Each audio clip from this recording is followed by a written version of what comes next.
Yeah, Madison Kelly Sheffield, Wisconsin's head coach, told us all 4 teams that made the national semifinals, toughness, grit, you saw it in all of them entering this weekend. He called them blue-collar programs. He said think steel-toed boots, lunch pails, hard hats.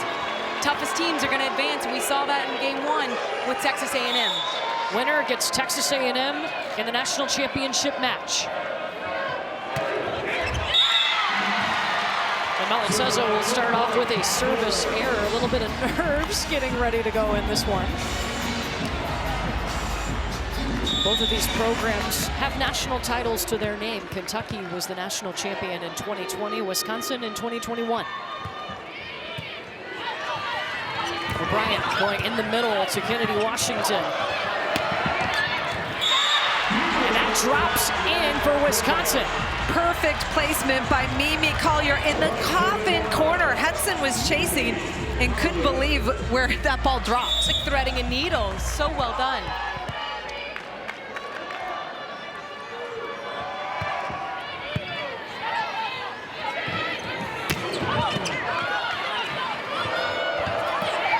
Mimi Collier with the power tip. She's also a finalist for the National Player of the Year. Kelly Sheffield brings in this program on a 13-match winning streak. It's his 6th national semifinal appearance, and of course brought home that only national title in Wisconsin history back in 2021. Brooklyn DeLay tooling the block, and Kelly Sheffield facing an old friend in Craig Skinner. These two go way back, both Muncie, Indiana products. And Craig Skinner has set a standard at Kentucky that is tough to beat. They've made the NCAA tournament every season he's been the head coach. He's now a 7-time SEC Coach of the Year as they won a 9th straight SEC title. Charlie Furbringer goes to Carter Booth in the middle. Charlie Furbringer going to find Carter Booth as often as she can. Carter Booth is the emotional leader of this Wisconsin team. I'd say so. You see her post-game interview after beating Texas? Certainly did. She refuses to lose. I love the passion. I love the enthusiasm that she plays with. Her entire team feeds off of it. Free ball back to Wisconsin. Furbringer running that middle, and Carter Booth. Kentucky miscue on offense, a free ball to Wisconsin, and the hottest team in the country offensively, Wisconsin strikes back with a free ball kill to Carter Booth in the middle.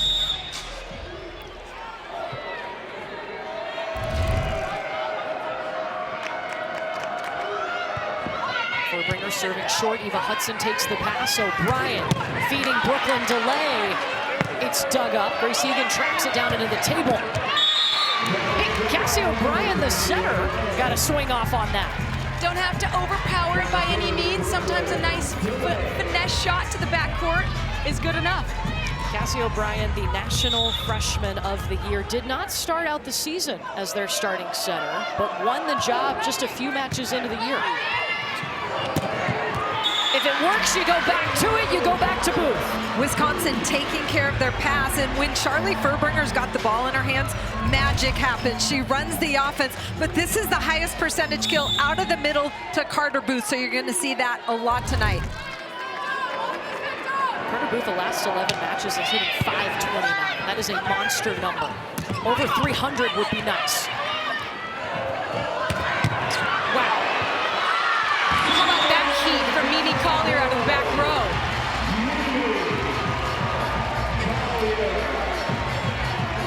A key get in the transfer portal this season. She wasn't there very long before Kelly Sheffield scooped her up, spent 3 seasons at Oregon, and entered the portal right after Matt Ulmer told the team that he was leaving to take the Kansas job. Free ball back to Wisconsin. Carter Booth, the only one that's played on this stage before, is thriving. This is exactly what you want if you're Wisconsin. Strong service pressure forces Kentucky out of system, so they send over a free ball, and then you're able to run your middle blocker straight up on a quick one. Wisconsin is hitting 1,000 to start this match. That is perfect, and they're on a 3-0 run. Welcome back to T-Mobile Center. Wisconsin up 8-2 in the first set. Well, Courtney talked about Skinner and Sheffield both grew up in Muncie, Indiana. They graduated the same year. They both left for a year, and then they came back and joined forces coaching the JV team at Muncie Burris. Check out this photo. Look at all that hair. Craig Skinner was the head coach, Sheffield the assistant. Their JV team went undefeated in 1990. Sheffield said at the time, neither of them imagined coaching would turn into a lifelong career, but here they are, still good friends with a whole lot of history between them. Skinner said he's full of crap, but all in good fun. Yeah, these two are really close friends. In fact, they talked on the phone on Monday before they were set to play each other this week in the championship. Craig Skinner's got to bring those pants back, too. Those were incredible. Did you see that? Carter Booth dominating this match right now. Whoa! Watch Carter Booth in the middle of the court. This is Brooklyn DeLay out of the back row. She is deadly from back there. Solo block, beautiful handwork by Carter Booth. Do you feel like we're seeing a different level of fire from Carter Booth right now? Absolutely. This is her senior year, and she is leading this young team by example. She stepped into a leadership role this year, and you can tell in the way she plays. She said she has more pride. She's poured more into it this season, having been that leader for this team, and it shows.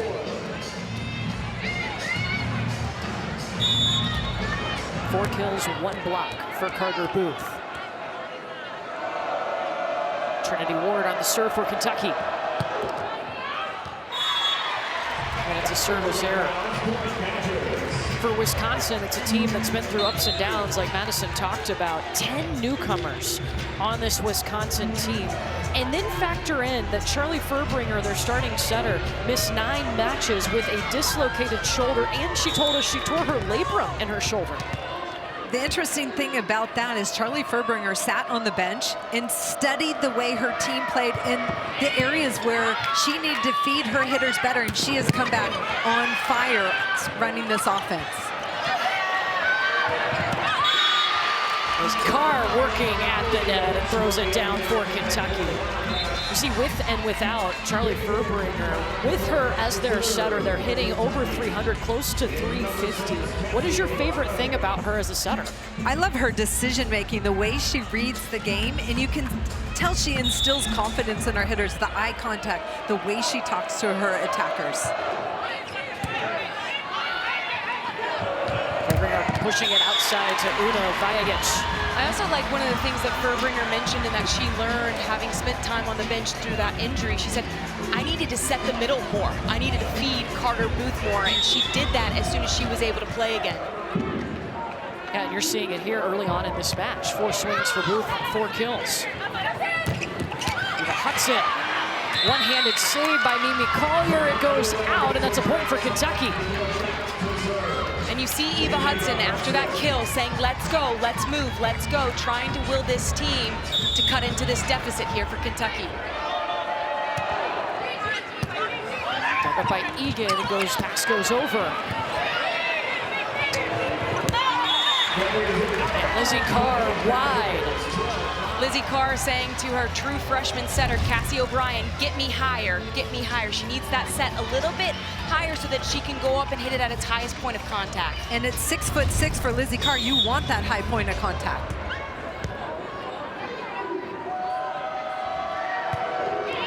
Vajagic serving at Brooklyn DeLay. She'll get the swing too. Brooklyn DeLay was last year's SEC Player of the Year.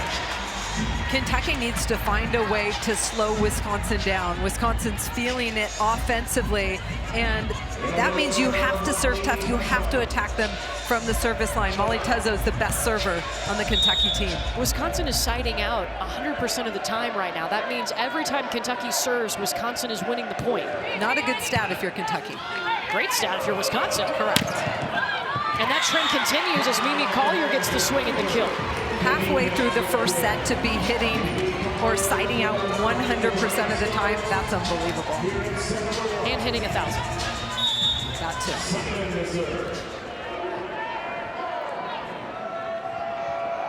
Kristen Simon, their freshman libero on the serve. Asia Thigpen tracking down that set. It's going over. Molly Tuzzo with the setup to Brooklyn DeLay. This time she'll send it out to Thigpen. Shoved down by Mimi Collier.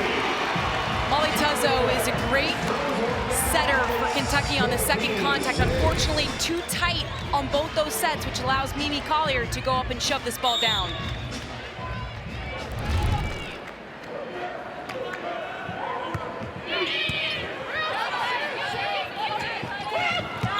Misconnection between Cassie O'Brien and Kennedy Washington. The offense just not flowing right now for Kentucky. They're going to take a timeout.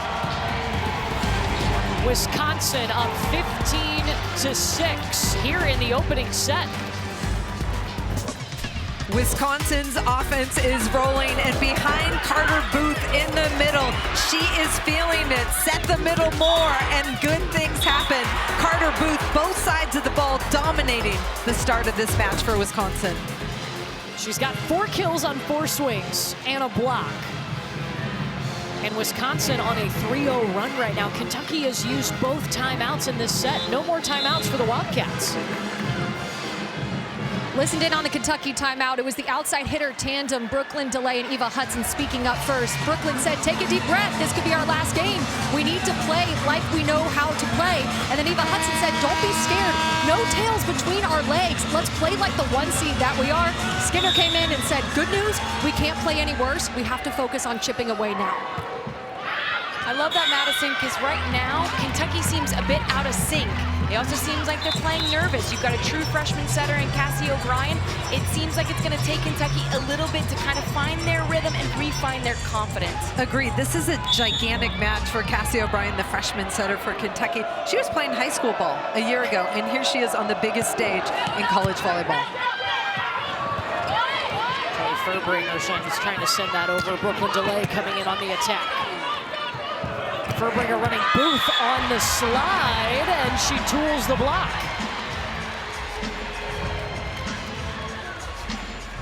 Danny Busboom Kelly talked to us last week about setters. When they get tight, they lose the tempo of their set, and that could be happening to Kentucky right now. Good use of the block by Carter Booth on that slide.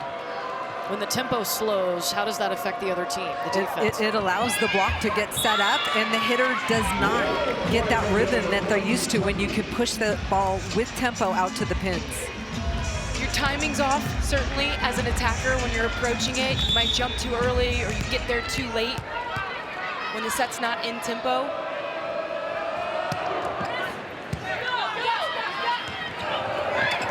Furbringer to Booth, and Wisconsin is still siding out 100% of the time.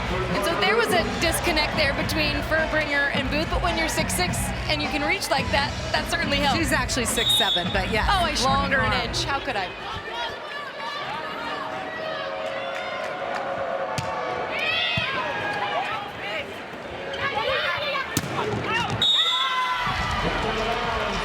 DeLay turns it wide. All the momentum with Wisconsin right now, a team that has really hit their stride, especially towards the postseason here. This Wisconsin team had to go to Texas. That is a tough environment to have to beat a Texas team who was a #1 seed to advance to this semifinal.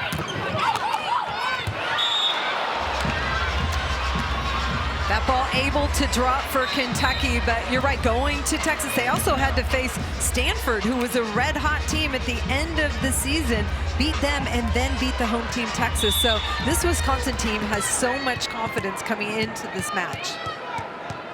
They're playing like it here. No attacking errors for Wisconsin. Siding out at 100%. They're winning every point when Kentucky is serving. One-arm save by Molly Brezowitz. Furbringer tossing it back to Grace Egan. Free ball, you gotta use it. O'Brien gives it to her middle. Blocked. Carter Booth is everywhere for Wisconsin. Not only is she dominating offensively, watch her identify where this ball's going over. She scoots out in front of her hitter and shuts down that ball on Lizzie Carr. And you just love the passion. It's contagious from Carter Booth.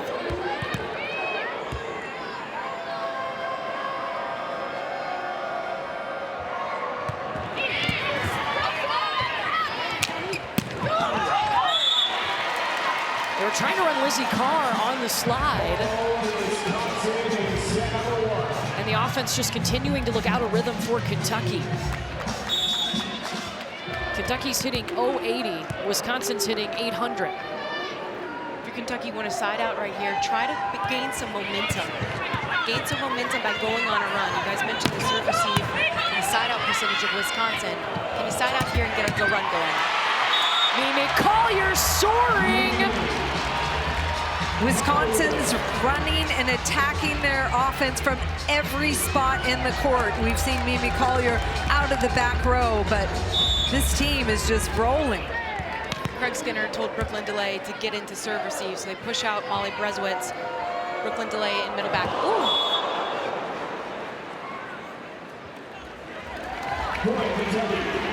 Natalie Wardlow took a spill there on the serve. She is up and a smile on her face, so that's a good sign. Good to see her get up and she's okay. She rolls her own ankle. On that left ankle. Glad she's okay. Yeah.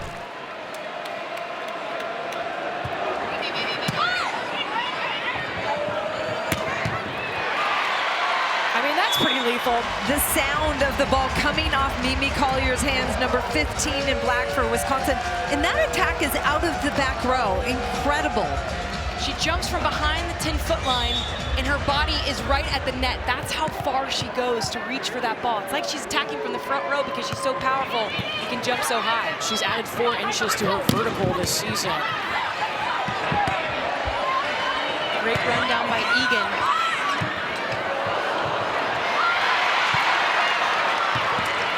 O'Brien pushing it to Eva Hudson. Furbringer trying to get aggressive and dump.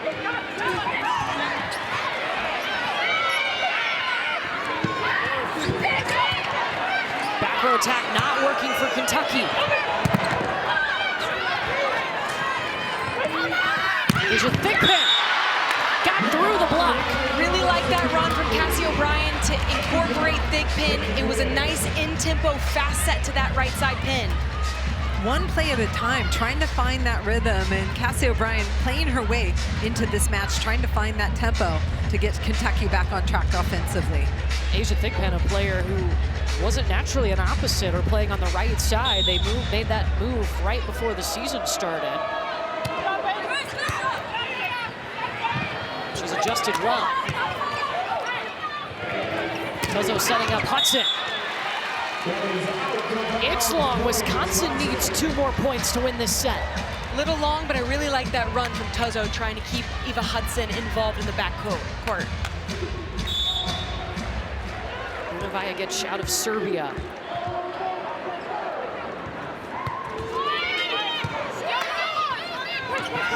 Big pin. She's found the cheat code for getting through that block. Asia Thigpen's got a quick arm, number 20 in white, gets through that seam quickly. Pretty well-formed block by Wisconsin, just late on the press.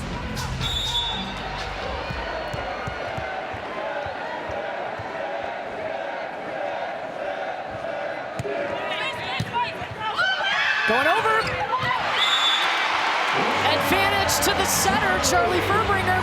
Anytime you've got to overpass, you want to stay aggressive. Charlie Furbringer on her side of the net makes herself a defensive player. Really good stop by Furbringer. And it's set point Wisconsin. Perfect pass for Kentucky. Nice coverage. DeLay second swing.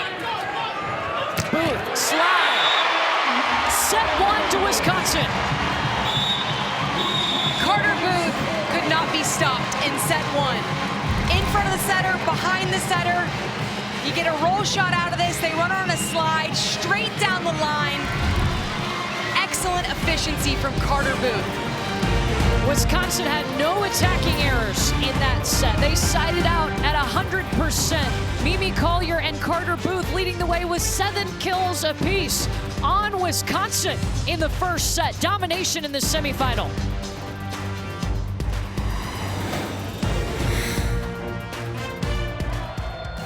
Wisconsin is headed to Kansas City.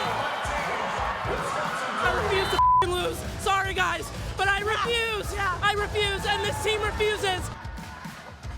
She's been like that all season, said things like that to us. That refusal to lose is something that is deeply ingrained in who I am as a person. Honestly, I was shocked at how viral it's gone. It's been amazing to be able to convert that attention into something positive. We raised $6,000 for the Good Sports nonprofit organization through selling t-shirts with the quote on it. It all came together and it was amazing. Well, I talked to Carter Booth about her refuse to lose interview. She said, I've taken ownership. There's a different level of pride to what I do day in and day out. And like you see right there, shirts were made from this iconic post-match interview. They raised $3,000. Sheffield matched it at $6,000. And all the proceeds went to Carter's favorite charity, a charity that helps underprivileged kids in sports buy their gear. She said organized sports are sometimes not that accessible to everyone. So I wanted to give back to people with similar cultural experiences as me. And she said it's just a really cool way to take that iconic line and to help others. Madison, I don't know about you, but if I had a teammate who said that, I'd run through a brick wall for her. And it looks like Wisconsin was in that first set. Kentucky had 7 hitting errors, couldn't get anything going, but you have to credit Wisconsin. Their defense was fantastic. We talk about their offense because they lead the country in offensive numbers, but their defense was on point as well. So Wisconsin hit 682. They did not have an attacking error. If you're Kentucky, what do you do? Wipe it, leave it behind, forget about it. The mark of a great team is how you respond in the face of adversity. That was by no means a great performance by Kentucky in set 1. How do you respond here?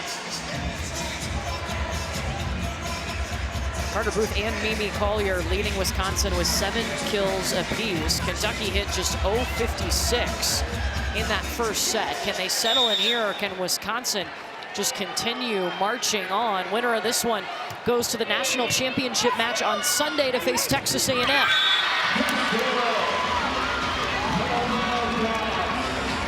For this Kentucky team, they're 7-1 when they dropped the first set this season. So they've been in this position before. Slow starters, but good start right out of the middle. Lizzie Carr getting her going. Slow starters, but good responders.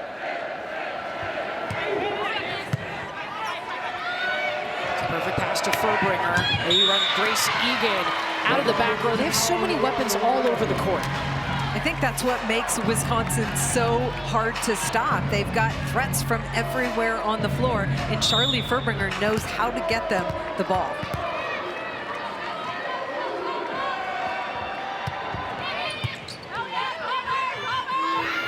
Cassie O'Brien out to Brooklyn Delay, and that's looking better. When my teammates and I played in high-level big matches, to keep the focus on the here and now, we used to cut the game into games of 5, little games of 5. Okay, let's just focus right now to be the first team to 5. Then we'll regroup, and then let's go to be the first team to 10. I think sometimes breaking down the focus and making it more manageable helps you work yourself into a match. And Kentucky's Brooklyn Delay gets a block of Carter Booth. In the first set, Kentucky was leaving the middle blocker one-on-one with Carter Booth. This time, Brooklyn Delay comes over to help, and it pays off with the big Kentucky block. Look how far inside she had to work to close off that block. Great lateral movement. First with attacking error for Wisconsin tonight. Furbringer, dump it. Heck of a dump there from an offensive setter in Charlie Furbringer. You have to worry about all the hitters, but you also have to worry about Charlie Furbringer. Block in front of her, and she avoids it. Furbringer, just a sophomore, but came in, and Kelly Sheffield talked about her creativity as a setter.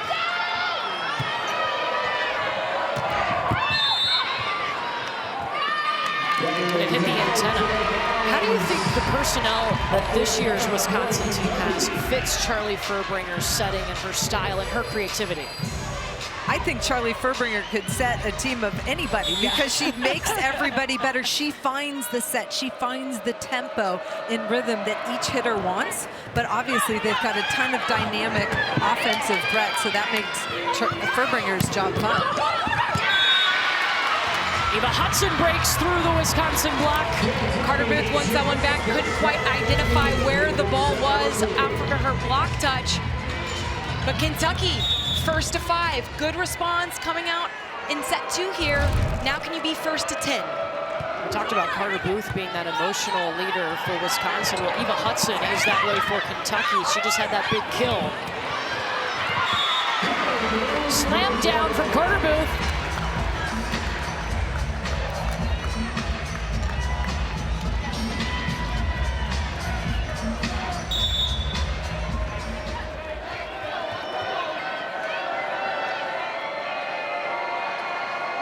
Wisconsin's got 4 points off of 6 serves by Mimi Collier. Kennedy Washington will use the block. Great pass there by Molly Tuzzo to put the ball on O'Brien's head. But then O'Brien undersets Kennedy Washington, and she recognizes that it's a low set. What she does, tools the block with a nice tip.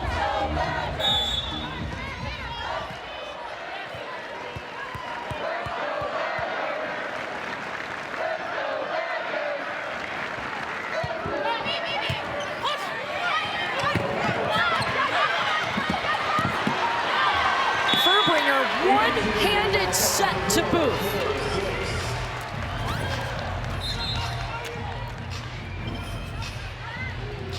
Carter Booth already has 9 kills.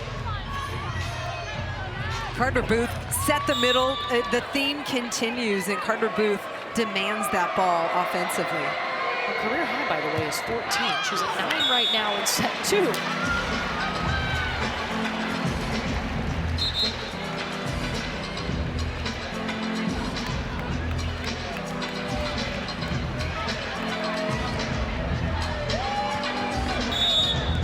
O'Brien, the National Freshman of the Year, a second-team All-American this year, on the serve and a service error.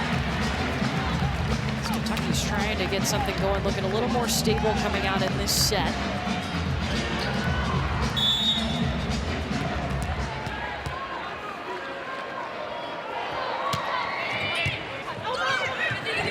Overpass.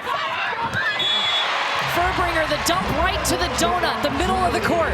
Grace Egan does such a good job from the service line. She forces an overpass, puts it right on top of Charlie Furbringer's head, which allows her to get involved offensively.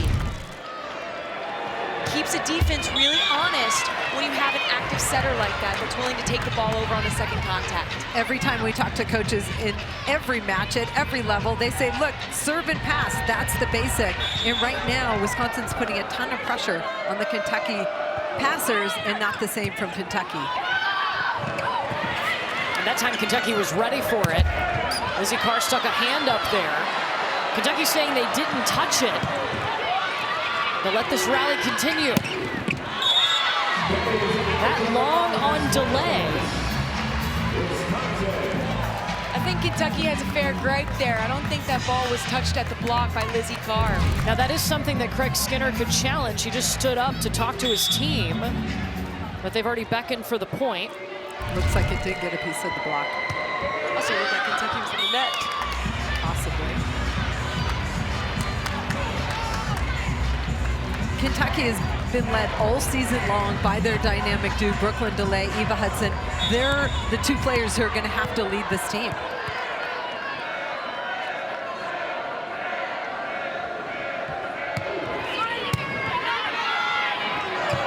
Mimi Collier. One arm save from Eva Hudson.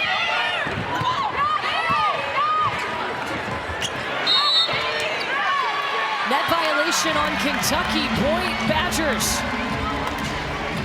Alicia Andrew doing a really nice job defensively in the middle, winning that battle on the tight balls for Wisconsin. Wisconsin now's got to get a serve over. They've had 3 service errors on their last 4 serves. Kristen Simon does. Guess who? Carter Booth. Tight pass leads to a tight set, right into a closet where Carter Booth's waiting. You have to make Carter Booth move. You can't go straight ahead and have her only take 1 step defensively at the net. Out of system swing. Collier got a touch on it. And Wisconsin has its first lead of the set. The way Wisconsin's moving as a unit, it's so smooth. They seem very connected, where you're seeing disconnect on Kentucky's side right now. It's a 3-0 run for Wisconsin. Just a bit long. If you're Kentucky, you're tied up at 10. Little games to 5, next to 15. You mentioned the two outsides, Holly, for Kentucky. Eva Hudson and Brooklyn DeLay right now. 7 kills between them, but Brooklyn DeLay's hitting 0. Yeah, these are two players who usually dominate matches, and those numbers are low for both of them. Why are they not dominating here? One, because Kentucky's not passing. They haven't been able to get them in a nice offensive rhythm where they've got seams in the block. It's a lot of out-of-system stuff. So then Cassie O'Brien at setter, she's on the run, therefore having to set out a system, which automatically makes your location more difficult to find. So there's some disconnect. Out of system meaning you don't have all 3 attacking options. It's a predictable set of where you're going to go. That was an out-of-system play right there, but a great set by Molly Tuzzo, and then DeLay's able to find the outside hand and tip it off the block.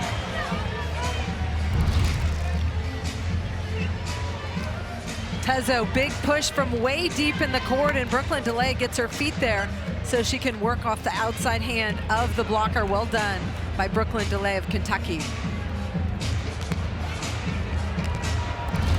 Brooklyn DeLay from Topeka, Kansas, so not far from where we are here in Kansas City. Was the Kansas Gatorade Player of the Year back in high school.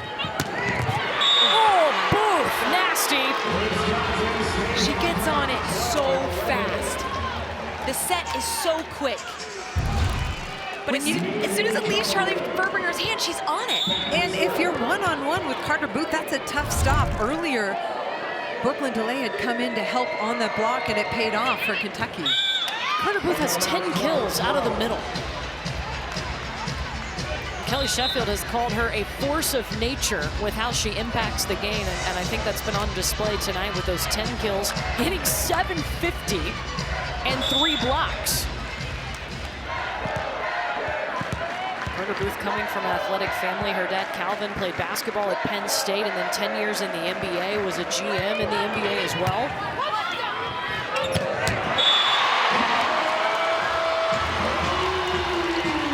She's so physical, and when you have the pass, to be able to run whatever you want, look, straight up, she gets on it fast, but the physicality that Carter Booth plays with and the power is unmatched right now. And Charlie Furbringer's recognizing that nobody's coming in to help her, so she will continue to set Carter Booth and get those one-on-one opportunities for Wisconsin.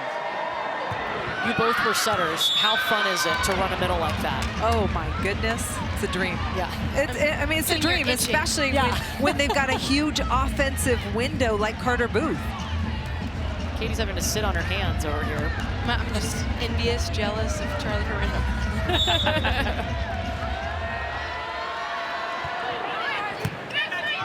Booth has rotated out for now. Vajagic gets a touch. Kentucky not finding any weaknesses in the serve receive. The passing from Wisconsin has been fantastic. And Grace Egan's been a strong addition to this Wisconsin team. 6 rotation right side player. We don't talk about that a lot. And hadn't played on the right side before.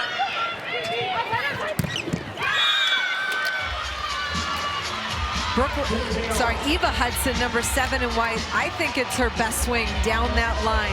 She finds hands, she goes over the block, she avoids the defense. Christian Simon takes the pass. Out to Vajagic. Great pancake. That was by Cassie O'Brien. Back row, Mimi Collier. Dug up by Tuzzo. Simon on the dig. Vajagic blocked. How about the defense on both sides? Cassie O'Brien, get her some maple syrup. She gets her hand underneath just in time. Slides under for this pancake. Pops it up. Keeps this play alive. And Kelly Sheffield is going to challenge this play. Wisconsin is challenging that the pancake was unsuccessful.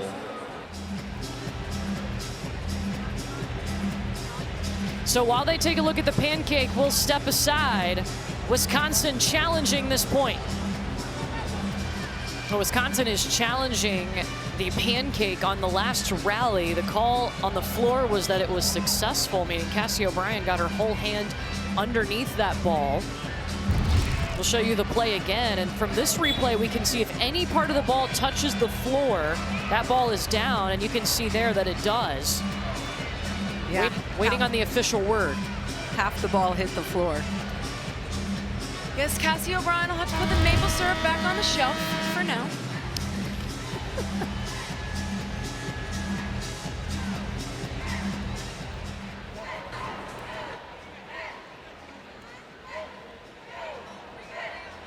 Craig Skinner's trying to talk to the down official.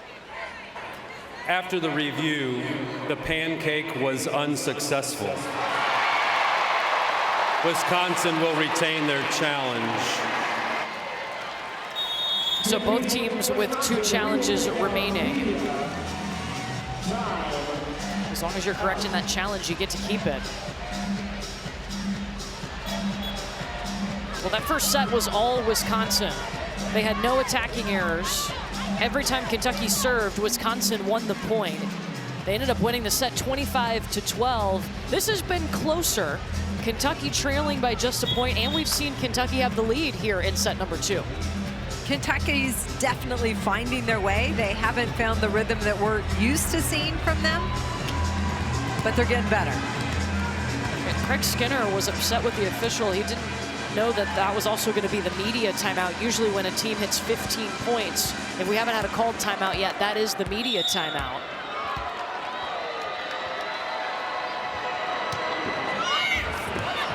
Short serve from Vajagic, and it sends Kentucky scrambling.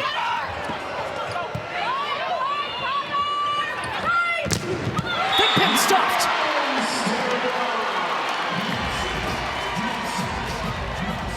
Cassie Bryan, the setter for Kentucky, tries to go long string set here to Asia Thigpen on the right, but Mimi Collier and Alicia Andrew, huge block for Wisconsin. Look how high over the net Mimi Collier is. Wisconsin has 6 blocks, and we're just in set number 2. Collier will get the roll shot down the line. Tuzzo hops into set.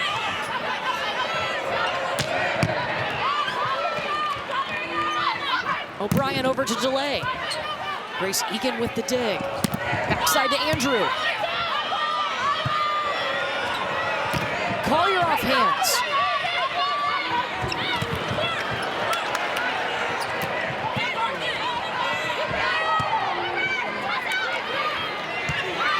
Free ball back to Wisconsin. Eva Hudson just stuck one arm out. What a rally. Collier dunked by Tuzzo.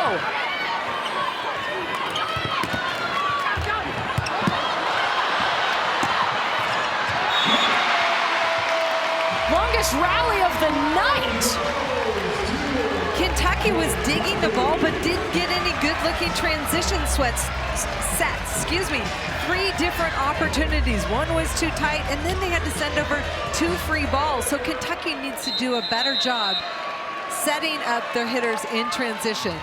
Do you think, Holly, some of this is self-inflicted in the fact that Kentucky's not playing up to the level we're used to seeing, or do you think that's Wisconsin forcing them into this discomfort? Well, those missed transition sets are happening on the Kentucky side. Wisconsin has no effect on those. Well, Wisconsin uses a timeout here. It's first of 2 in this set.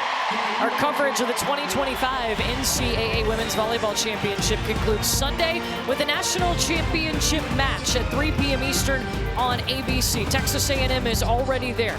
We'll find out who the champion is on Sunday. For more information, visit ncaa.com, the official online home for all NCAA championships.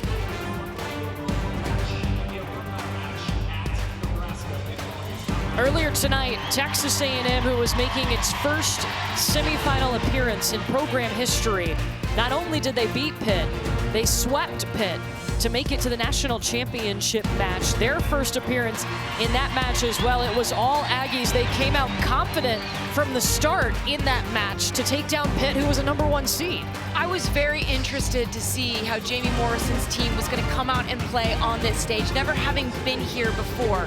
Now they're battle tested. The reverse sweep against Louisville and then beating Nebraska at Nebraska was certainly remarkable, but they came out straight out of the gate and played so well, so efficiently. They did not blink under the bright lights by any means. I saw no weaknesses, no holes in Texas A&M. Well, I think for the Aggies, it helps. They have 9 seniors. These are experienced players who've been in tough situations. And Jamie Morrison gives this team so much confidence and permission to play free and make errors and see how they respond. And so far, they've responded very well. They've responded with history, and we will see Jamie Morrison, who's the National Coach of the Year in Texas A&M on Sunday. Kentucky down by a point here. Madison, what was Kentucky talking about in that timeout? Well, Craig Skinner, referring to the last play, said that's what it's going to take, winning the ugly. He said it's not crisp yet, but it's going to happen. Keep grinding, stay disciplined, and don't forget to block low and over on Mimi Collier. I love that, Madison, because there has been some choppy points played on Kentucky's side. It sometimes doesn't have to be pretty. Just win points ugly if you have to until you work yourself into the level of play you're used to.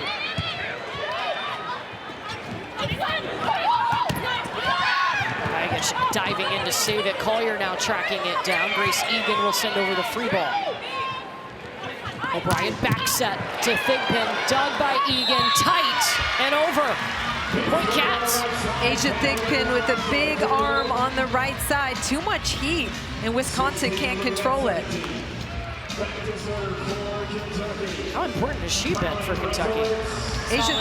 Asia Thigpen she gets that speed on the right side. Another weapon to help score and take some pressure off everybody else. Charlie Furbringer even looked over to the Kentucky side of the net before she set that ball. Yes, she did. It's amazing. She turns her full head, loses track of the ball, right, that's coming at her, looks quickly to see what's happening on the other side block-wise so she knows who to set and win.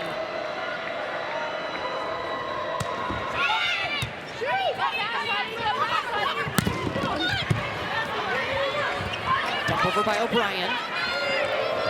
Collier swinging on the right side. Brooklyn delays block, ate it up. Let's go back to that last play. Look at Charlie Furbringer turn her head.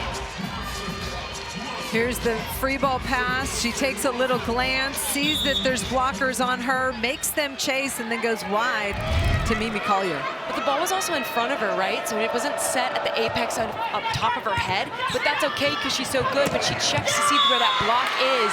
That's high-level volleyball. Kentucky putting a double block in front of Booth, and they still cannot stop her. Guys, over the last 3 matches, Carter Booth is hitting over 600. Over 300 would be really solid. And she's doubled that. It's nasty.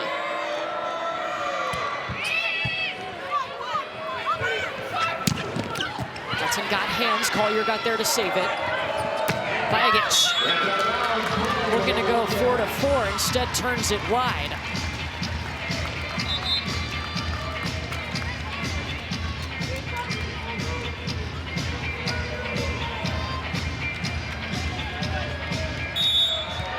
Trinity Ward subbing in for Kentucky here to serve. Wisconsin won the first set 25-12.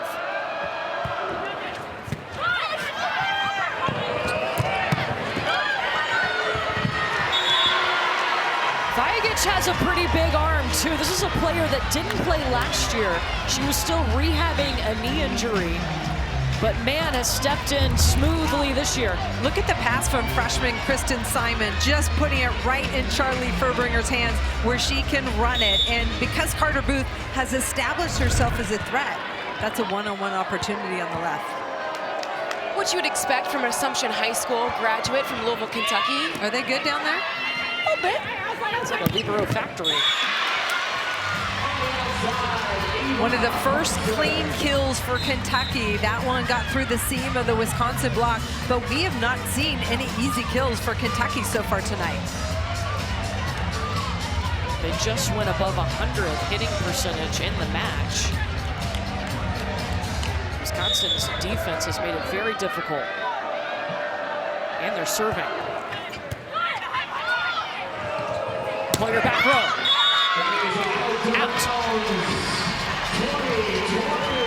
Little games to 5, tied up at 20. First to 25. And look at the Kentucky fans on their feet, trying to will and support this Kentucky team to tie this matchup 1-1. Tied up for the 8th time. Egan. Blocked! Eva Hudson, number 7 in white, the most fierce competitor on this Kentucky team, makes the play, and wow, Kentucky has come to life. And it starts with defense. Look at this move. Eva Hudson is so far over the net. That right hand takes away the seam of the block from Wisconsin and presses back into open court. She's so long, she reaches back in, and that's the passion, that's the fire you want from your team leader.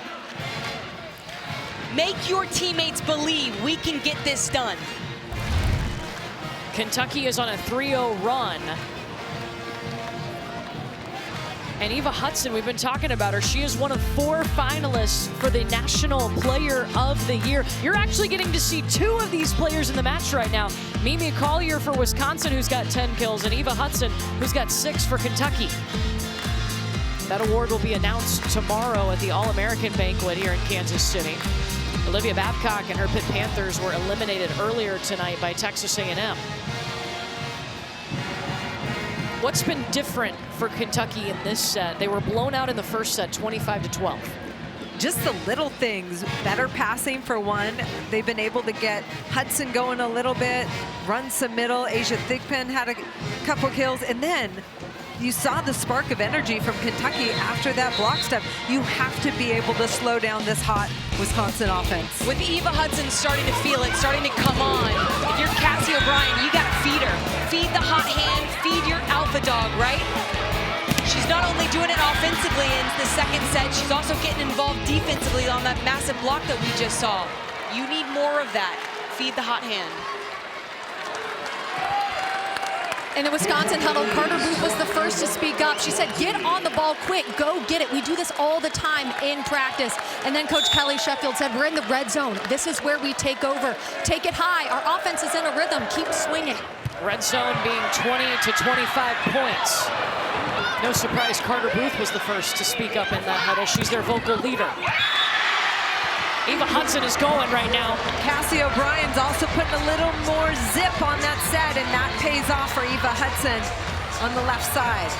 You have to think that once some of your hitters start attacking well and start getting kills, as a setter, you gain more confidence from that.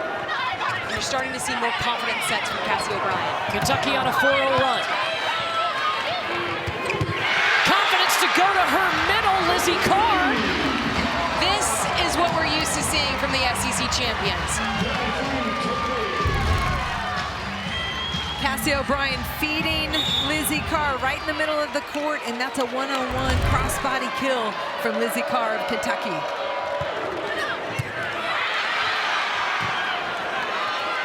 And her serve just got Wisconsin out of system. In flies Hudson. Set point, Cats. I love that sharp inside swing from Eva Hudson.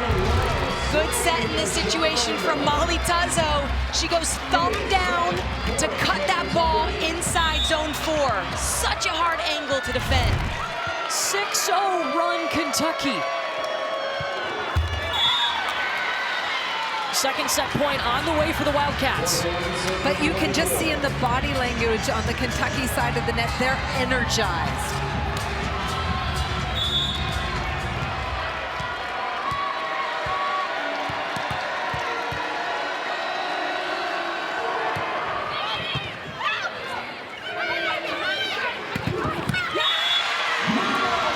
Hudson is blocked by Wisconsin. How about Charlie Furbringer, 24 in black, setting up that pin block against probably one of the best hitters in the college game. She gets out, fantastic handwork, and they close up that seam, she and Andrew, for the Wisconsin block. But again, Kentucky's out of system, so Molly Tuzzo at libero is having to step in and set the outside pin. You know where the ball's going.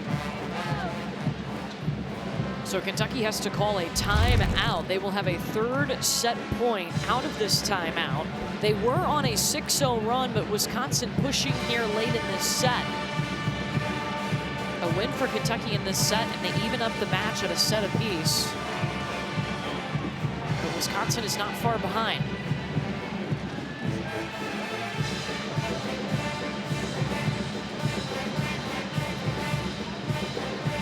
Orchestrating this Wisconsin attack is a sophomore setter in Charlie Furbringer, who's one of the captains for this Wisconsin team. Charlie Furbringer feeding her middle, and then back row to Mimi Collier. Here another free ball, calls her own number. But if you notice, all the balls, she's in an optimum position to run the offense. So credit Wisconsin with that good first ball contact to set her up for success. In the Kentucky timeout, Craig Skinner said, all right, passers, you've got one job, pass the ball to the net. And then he looked at Lizzie Carr and he said, get on the ball quick and get this point. I like that, Madison. If she gets a perfect pass, she's got all her options in front of her. Lizzie Carr seems like a good one to go to. It's 15 in white for Kentucky.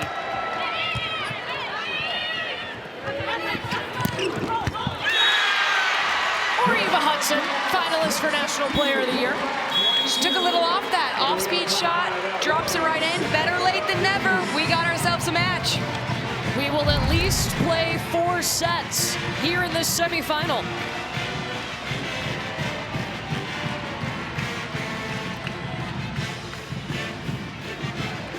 Eva Hudson puts it to the floor for her 9th kill of the night, and Kentucky makes the adjustment in set 2. Craig Skinner is with Madison. Coach, big response in that second set. What clicked? Well, we just got some breaks, and we executed some serving finally. I mean, it's going to be really hard to stop them if they keep passing the ball right to target. Our serve's got to pick up, and our transition game's got to score some points. You said Wisconsin forces you to earn points. How do you want to see your team earn points in this next set? 100%, and we got to serve tougher to get them off the net, and our block has got to get more involved with their attacks. They can't get clean kills. Thank you, Coach. Thank you.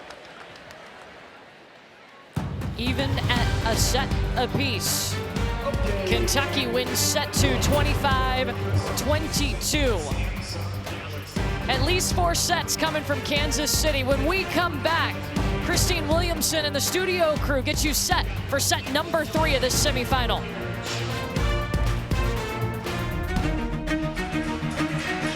We've got ourselves a match here in the T-Mobile Center. Wisconsin and Kentucky playing for a championship berth, tied at 1 set apiece, as we say hello from our studio crew. Mary Wise, Emily Eamon, and Christine Williamson here. Okay, the start of this match was crazy, okay? Wisconsin came out, guns a-blazing, arms swinging, and it was funny because yesterday we talked to Kelly Sheffield about how they would stop their outside hitters, and they were able to do that in the first set. What else impressed you about Wisconsin? It was the Carter Booth story. The middle blocker for Wisconsin, her numbers were crazy, the 12 kills. But you know what's interesting? If you take away the kills by both teams' middles, it's 17-17 in kills. What has to happen is right now, going forward, Kentucky needs to neutralize the kills out of the middle. They're right there. The biggest way to do that is by serving tough. When you serve a team off the net, they can't get their middles going. Kentucky has to find a way to serve harder, serve in seams, serve deep a little bit better. And then also for the Wildcats, that offense needs to be going from the jump. They didn't turn things on until the last about 7 points of that set. Cassica Bryan has to do a better job getting her attackers in positions where they can take big swings and get kills. Yeah, you mentioned the serving from Kentucky's side, but Wisconsin was serving really tough against Kentucky, keeping them out of system. What do they need to do to change that in the second part of the match? Well, I think it's going to be dialing up the serve, but I think we might also see a rotation. Does Kentucky put Lizzie Carr on Carter Booth? Someone's got to slow her down, and maybe size equal might help. And maybe some commit blocks too. Even when Carter Booth is up there, if she's one-on-one, she's gonna win that battle every time. Maybe throwing outside to help. I don't know, but you gotta find a way to stop the middle. Okay, that's what I was gonna say. Is there a way to stop Carter Booth? She gets up there and she has no block. It doesn't matter who's out there. She has 2 blockers sometimes and she's getting kills regardless. So it's been very impressive as Madison is standing by with Kelly Sheffield.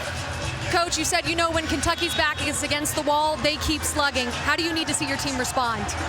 We need to continue to be courageous. We're passing well. Obviously, that was a lot of errors on our part. They had a lot of errors in the first part, so they responded. It's our opportunity. But I love how we're first ball siding out. We got to score some points off of our serve. Carter Booth, 12 for 14 in that first set. In that second set, how does she impact the game? I think you just said it. I mean, she's huge. She's doing it with her energy and her emotion. We're passing the ball so we can get her the ball a lot. We got to continue to do it. We got a long way to go. Thank you, Coach. Christine? Thank you, Madison. That is their bleeping middle. She's been doing it all for them. 12 kills on 14 swings, only 1 error. We'll see what she's able to do in the rest of the match, Courtney. And she's told us, Christine, she refuses to lose. We'll see. Wisconsin and Kentucky tied at a set apiece. We will at least play 4. Winner of this one will play Texas A&M for a national championship on Sunday.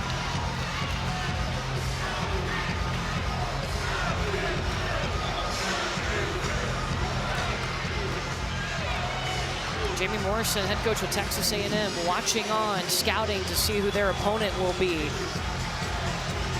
Still got 2 sets at least to decide that.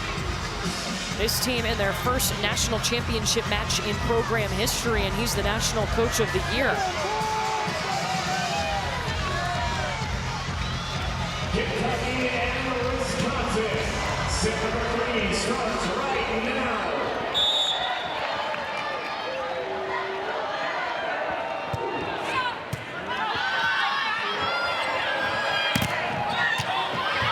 One-handed save from Eva Hudson. Gets the attack. Furbringer going back to Mimi Collier, looking for line. Won't get it, turned it wide. Mimi Collier had a one-on-one opportunity versus Cassie O'Brien and just tried to thread the needle down that line. Kentucky with a strong start.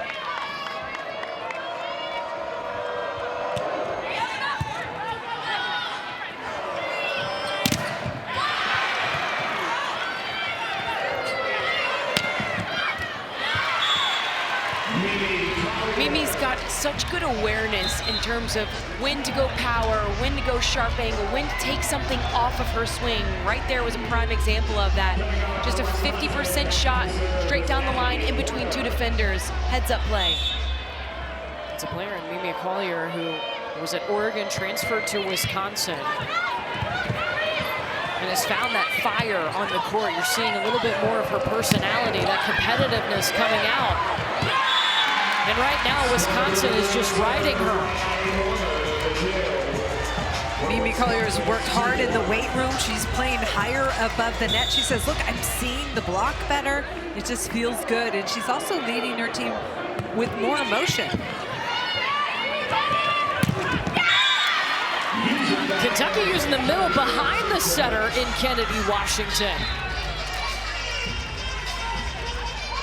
I thought it was crazy hearing Mimi Collier talk about her recruitment story when she got into the portal to leave and she was looking for her next destination.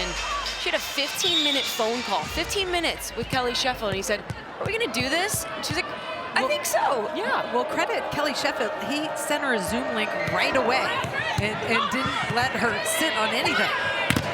She said as she gets a kill, she said, I was on my way to the hair appointment, and I was like, I can't really do this right now. Her mom was like, get on the phone now.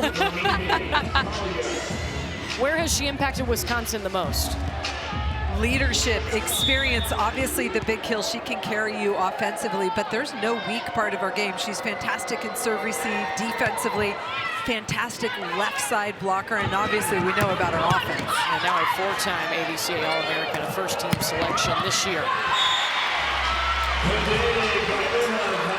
And Madison, she has been so critical, Mimi Collier has, in this run in making the semifinal. And Coach Sheffield said it goes beyond the point. She's playing with more fire than she ever has before. Mimi said this group, we have so many young, energized girls that play their best volleyball when they are hyped. So she said, I found my hype with this team. Her team feeding off of that. Lizzie Carr. Now we've seen a couple times Kentucky's running the middle behind the setter. Really important for Kentucky to get their middles going. They were 5 kills in 6 errors early in this match, but here, big gap in the block. And you see Carter Booth having to move and chase. That plays into Kentucky's favor. Twice now we've seen O'Brien go to Kennedy Washington as well as Carr on that slide. You just open up the block.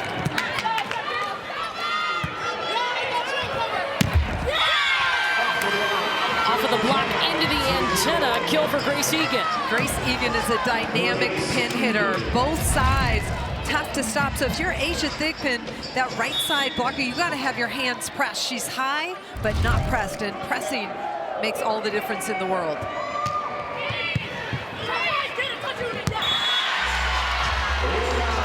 Wisconsin putting pressure on the Kentucky passers. Kentucky needs to take care of that first contact. One, so they can run their offense, and two, open up the middle and the pins. First contact was a problem for Kentucky in set one when they lost 25-12.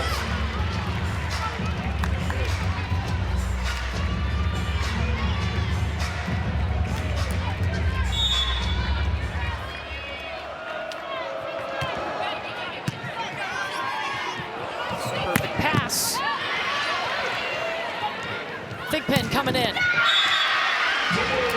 Oh, and that got Eva Hudson fired up.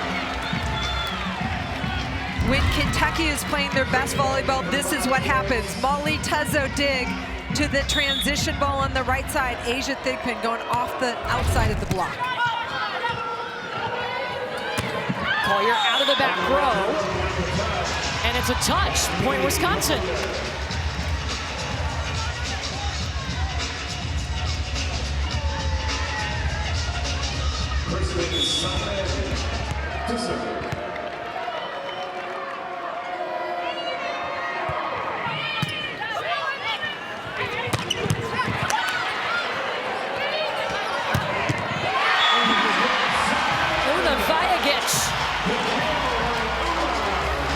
Vajagic gets on this ball so quick, cuts it inside the block. Strong, powerful cross-court shot.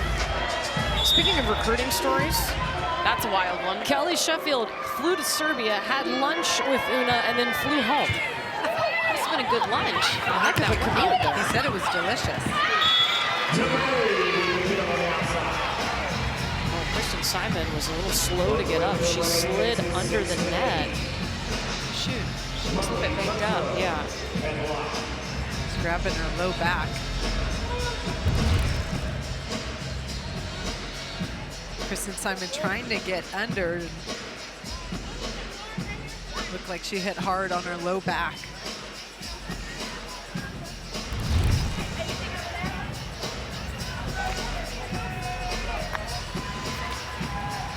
Trying to walk it off, but you can see she's favoring that right side.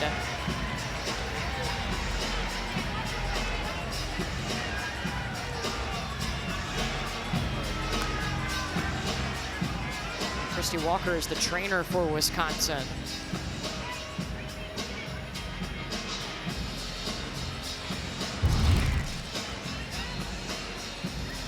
She's landed straight on that hip. Her hip broke her fall, and that has to hurt. Timeout here. Wisconsin will use a timeout. They are up in set number 3, 8-6. Taking a look at Kristen Simon. Wisconsin up 8-6. Libero Kristen Simon just went down. Looks like it's deep in her hip. The trainer was massaging it just now, rubbing some icy hot kind of cream on it. She looks visibly in pain, but she popped some Advil. They put a pad on her hip to protect it, and she looks like she's gonna play. Kelly Sheffield called that timeout, Madison, so they could give her a little bit more time, and she's back out on the floor. This is a true freshman who has won that Libero jersey for Wisconsin. Kelly Sheffield also talks about how tough Kristen Simon is and how far she has come, making herself great for this Wisconsin team. Well, Mimi Collier told us she's the most stubborn person she's ever met, so she's not coming out of this match. And of course, Kentucky's going to serve at her to test her, and she handled it beautifully. I think her serve receive all night long throughout the entirety of this match has been on point. Kentucky has not been able to get Wisconsin out of system very rarely, and Kristen Simon is one of the big reasons why. It was something that Kelly Sheffield told Madison after set 2. You were passing great.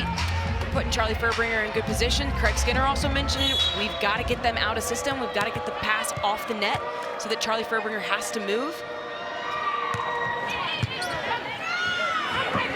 There's an in-system swing for Kentucky. You'll know if a team's out of system if the setter is running around the court chasing the ball.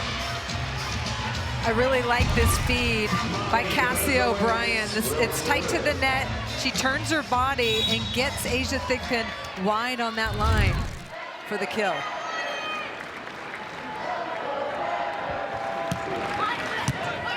Brezowitz serves it. Vajagic. Collier soaring back row. Kentucky is not getting Wisconsin out of system. It's plain and simple. Charlie Furbringer has the ball in her hands, and it's not good for Kentucky when she can run the offense she wants to run.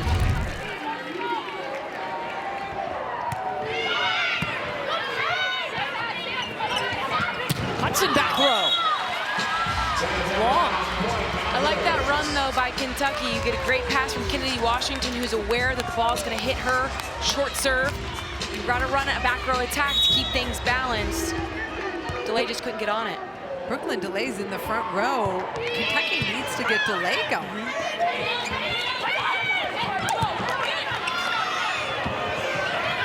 Andrew out of system, one-handed save by Tuzza. And Alicia Andrew with the kill. The first contact by Wisconsin has been so good. It allows Wisconsin to stay ahead of Kentucky in every play. Kentucky's always just responding to what Wisconsin's able to do. Kentucky calls timeout. College football playoff first round matchups just a day away. Tomorrow night, it's the 8-9 matchup, Oklahoma and Alabama at 8 Eastern on ABC and ESPN. And Saturday, a triple header starting at noon with Texas A&M hosting Miami on ABC and ESPN. And then TNT will have Tulane and Ole Miss. Katie will be on the call for that one at 3:30, followed by James Madison and Oregon at 7:30. First round of the playoffs coming up. Well, Mimi Collier is leading the way for Wisconsin right now. Overall in this match, she has 17 kills to lead all attackers, 7 kills in this set. And she came out so red hot, especially at the start of this third set.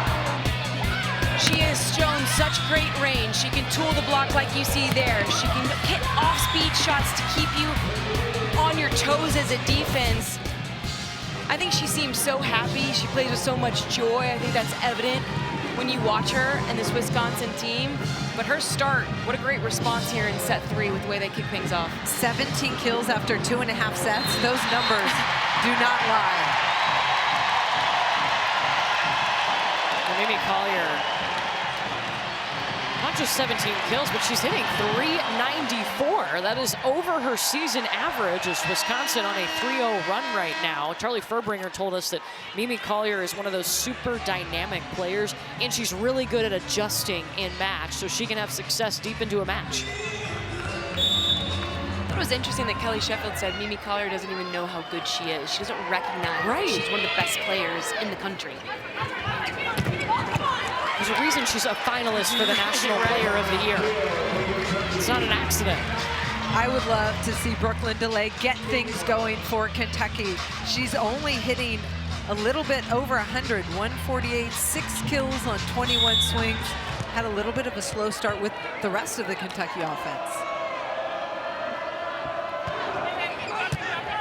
Now DeLay on the serve, Furbringer feeding Collier. O'Brien, DeLay tips out of the back row, one-arm save by Vajagic.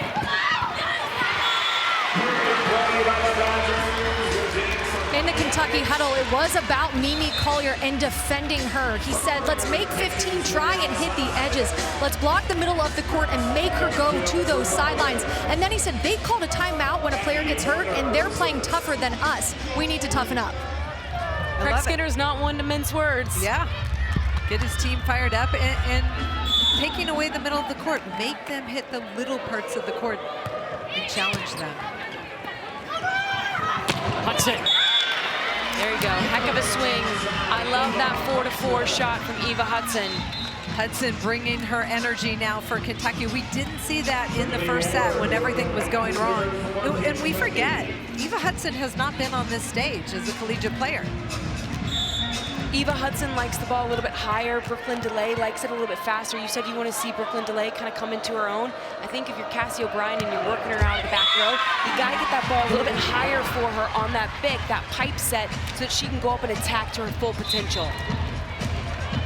They've talked all season about how Cassie O'Brien takes feedback. She wants it. Like, please give it to her. It doesn't take it personally. It just wants to get better. It just wants to win. She's able to move past mistakes. Hudson got a good piece of that. Grace Egan from the left side.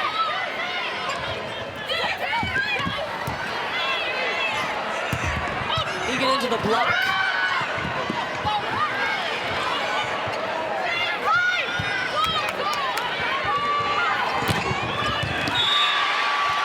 Kentucky relentless, and they were tough at the net in that rally. Lizzie Carr had strong hands in her joust against Carter Booth. But again, a good in-tempo set to Eva Hudson allows her to beat the block through the seam.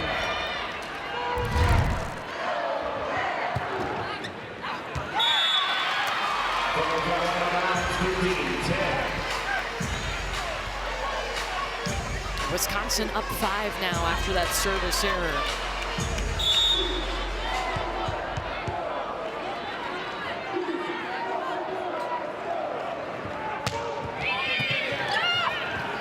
O'Brien forced the middle to Lizzie Carr.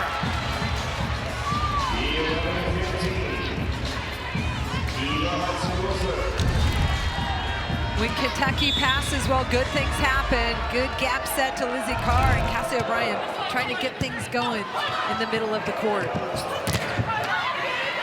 Egan rejected. And try her again. She was looking for down the line and hit off the linesman, so that means obviously it's out. Linesperson dug it off her knee. I was gonna say, that was a pretty good dig.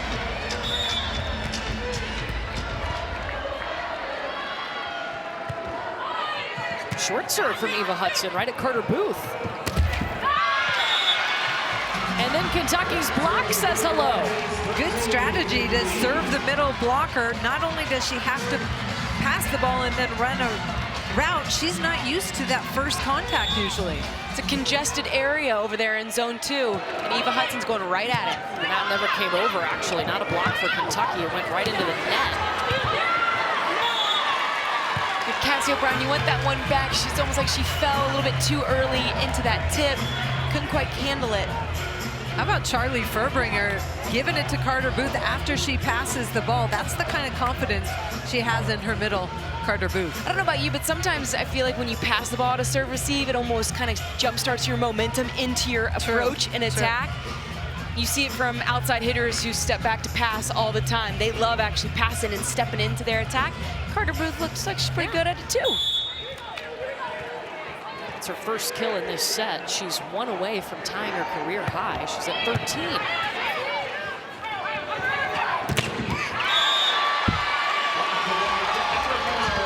DeLay tools that block. Brooklyn DeLay now in the front row for Kentucky, and it's a good thing if they can get her going. More kills on that left pin.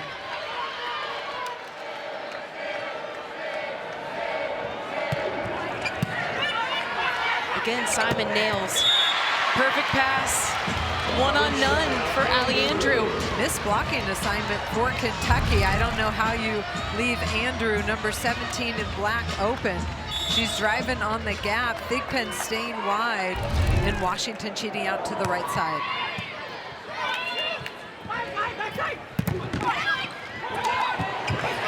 Oh, Grace Egan was all over that.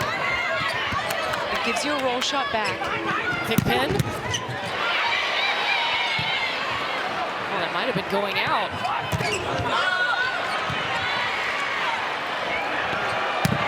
Vajagic. O'Brien running up to set Washington. Furbringer back row with Collier, dug by Tuzzo. DeLay, tip. Oh my gosh, wow! DeLay ends it. The rallies that we have seen are incredible. The defense alone, the digs between both Libros. Fantastic, just keeping it alive. Vajic just does anything she can, but unfortunately she sets up Brooklyn DeLay for the overpassing kill. DeLay's swing with the kill was 40 miles per hour. How about Grace Egan in that rally? Everywhere. Everywhere. Collier. Perfect placement. Charlie Furbringer isolating her out of the back row, and Mimi Collier one-on-one, even though she's hitting that pick behind that 3-meter line, can put it anywhere. Vajic goes short serve. Collier readjusting. No problem, just gets better and better. 20 kills for the 14th time this season for Mimi Collier. No given Wisconsin free balls. That is not going to work. It's going to be a long night, and that was a transition play that Kentucky wasn't able to get a good swing out of it. They stick with the short serve.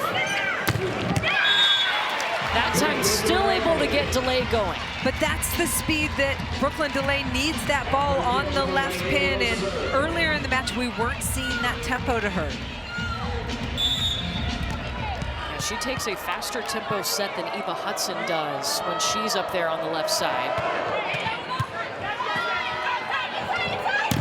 Oh, I love it. Great heads-up set and communication between Charlie Furbringer and Mimi Collier. They actually talked about doing this at the regional at Texas, where they said, hey, let's sometimes just bring that set a little bit inside so I can work inside that left hand of the middle blocker, and there she does it.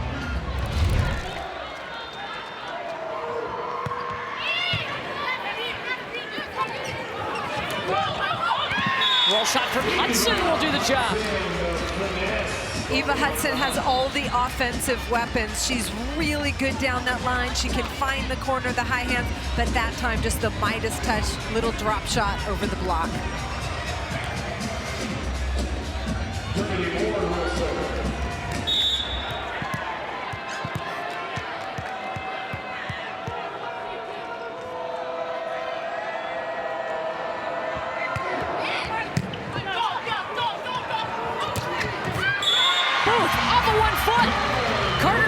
Tied her career high, 14 kills.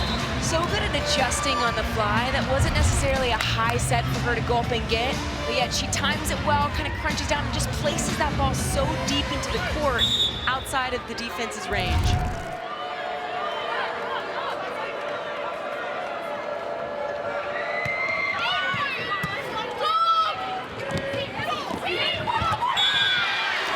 Hudson throws it to the middle of the floor.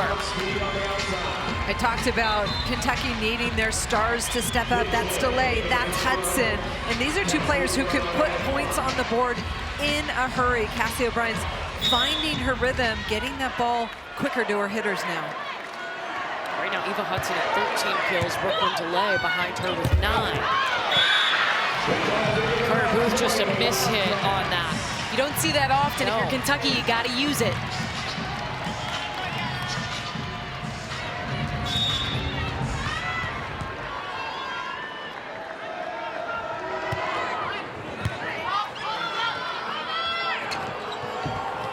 Collier on the right side with the roll shot. Tuzzo sets up Hudson. Grace Egan coming in. Thigpen off hands. Kentucky down 1. Asia Thigpen is undersized on that right side for Kentucky, but she is so smart. I love this decision by her to go deep to that corner, hitting it flat off the hands of the left side blocker, Egan, in that case. When you're undersized, it makes you see the game in a different way. You see different angles than somebody who's Carter Booth 6'7". Asia Thigpen goes high hands there. Beautiful play. Asia Thigpen has given Kentucky a spark right from the beginning of this match. She came in and got the few kills that they had in that first set. She's been steady all night on that right side pin, hitting 357.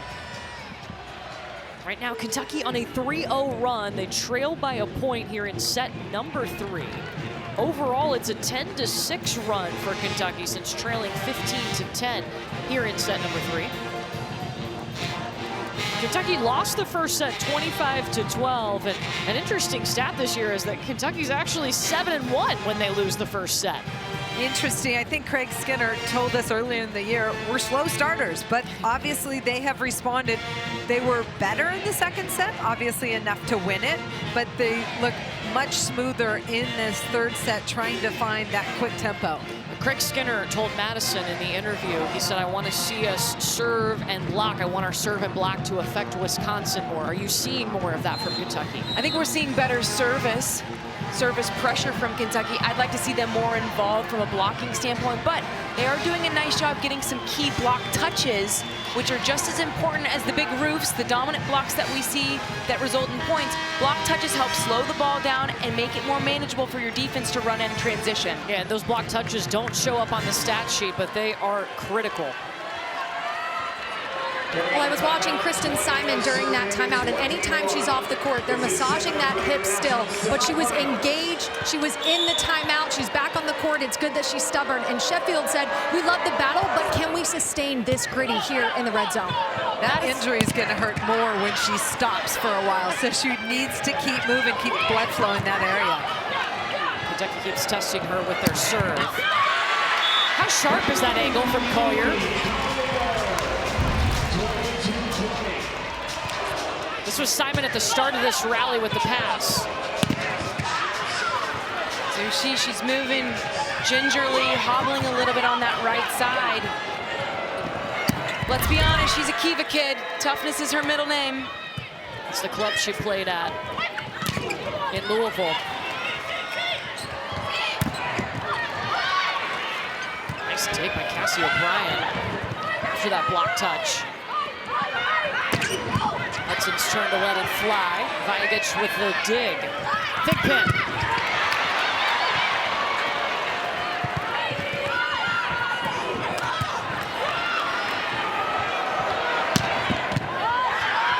Dug by Tuzzo. Eva Hudson not being denied on that. She doesn't even have to attack half the time. She can just go up and throw down. She sees the holes in the block, the seams in the block, Holly, so well. Credit Cassie O'Brien for running down those balls and getting them to Eva Hudson when they needed a kill from her.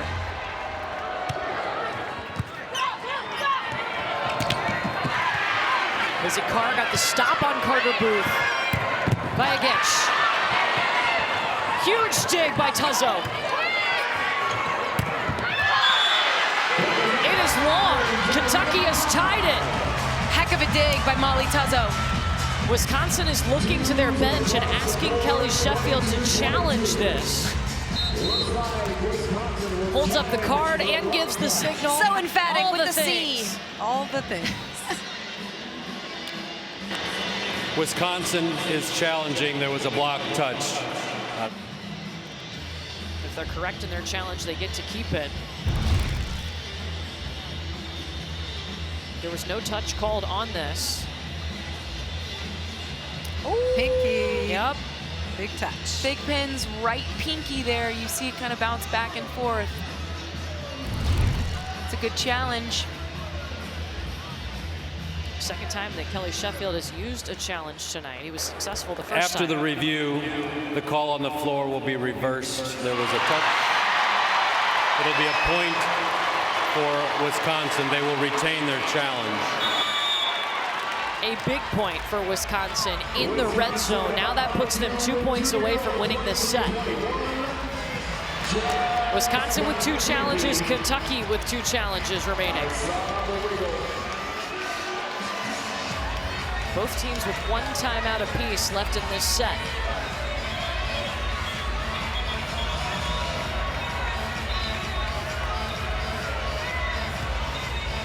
So they're making a substitution, a blocking sub for Wisconsin is Natalie Wardlow, number 12, and the black jersey will be in the front row.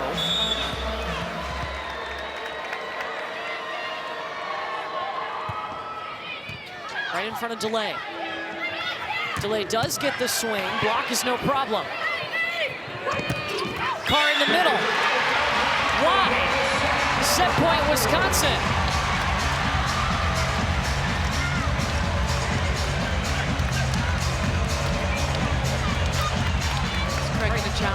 he's thinking about it. He's got the green card in his hand. Instead, he'll call timeout. Kentucky's final timeout of the set. They will take it on set point for Wisconsin.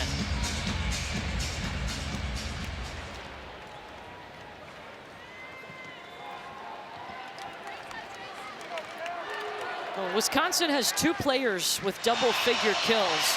One of them is tied her career high. That one is Carter Booth, who has 14 kills and 3 blocks in this match. Carter Booth is a player who came in on a mission. Look at her in the middle of the court, front the middle blocker. Quick hands over the net, and then the energy she gives back to her team, driving hard offensively. Big arm. I mean, I have not seen Carter Booth play with this much passion and fire until tonight. And it started right at the beginning of the match. She was critical in the first set for how dominant Wisconsin was able to be. Carter Booth in this first set was a one-woman wrecking machine. She literally lit up Kentucky by herself, defensively, and then her offensive match as well. It was the Carter Booth show in the beginning, and then I feel like we've seen a shift into the Mimi Collier show for Wisconsin as this match has progressed. She's such a force in the middle. You know, she's talked about when Charlie Furbringer was out and Addie Horner was in there setting. She said she had to learn, like, I'm going to go up and learn, worked on her footwork, worked on the little things that no matter how the set was, to be ready to attack, and that's benefited her since Charlie Furbringer has come back. And that's a mindset, paying attention to those details, your routes that you run, getting your arm up in time to make yourself an elite attacker. In the Kentucky timeout, it was Eva Hudson first with a big smile on her face, and she said, "We've been here before, baby, let's do this." And then Craig Skinner came in and said, "Remember, 1 point at a time, do not get overwhelmed." He said, "Carr, if the set is tight, don't be afraid to run a route to run behind." Set point, Wisconsin. We say Cassie O'Brien got that up. They'll let him play the rally. Touch on the swing. Wisconsin wins the set, and they lead the match 2-1. Wisconsin is a set win away from the national championship match. High and flat to the corner. Gets a piece of that thumb. The Badgers end on a 3-0 run. It will be a must-win set for Kentucky when we come back to Kansas City. Wisconsin and Nebraska for the championship. Nebraska chasing their 6th national championship. Wisconsin seeking their first ever. Blocked again. Back-to-back by the player of the year, and we're tied at a set apiece. Wow. Best swing of the night. Oh my goodness. Into the middle. Ace serve. Wow. What a play. Tied at 2 sets apiece. This is the 4th championship point. Wow. On Wisconsin. That was Wisconsin's first and only national championship. They've got a chance to add another one to the trophy case. They need a set win here in order to make that championship match on Sunday against Texas A&M. Kentucky and Wisconsin went back-to-back in 2020 and 2021 with national titles. Wisconsin ended set 3 on a 3-0 run. A win here, and they are moving on to Sunday.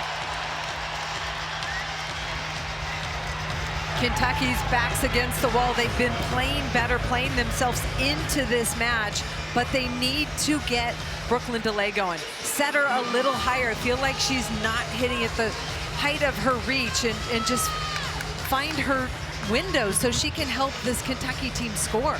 Wisconsin, statistically best offensive team in the country. You expected to see big swings, big arms, but I've been so impressed with their backcourt serve receive. They have been nails tonight, siding out.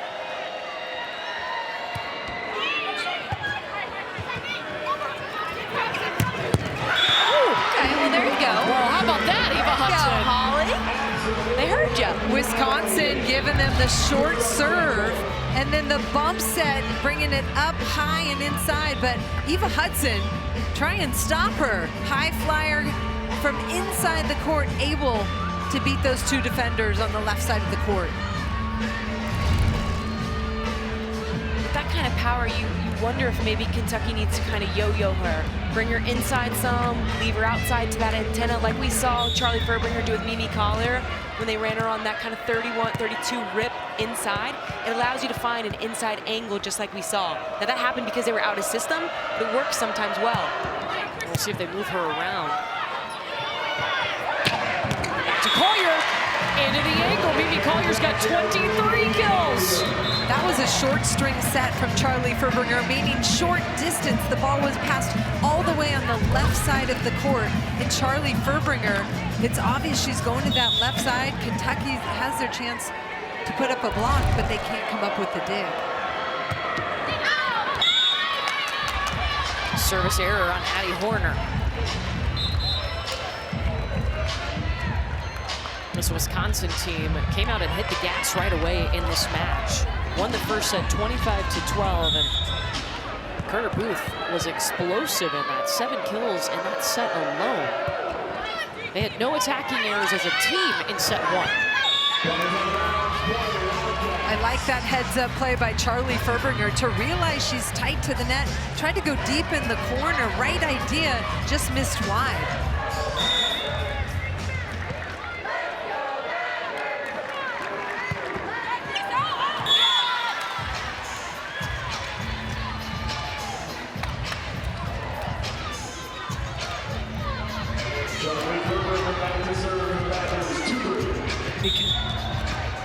Because of Charlie Furbringer's shoulder injury, she talked about, hey, I can't serve the same. So we're seeing a lot of short serving from her. Well, she dislocated her shoulder and also told us that she tore the labrum in her shoulder. Asian Thigpen just keeps being consistent.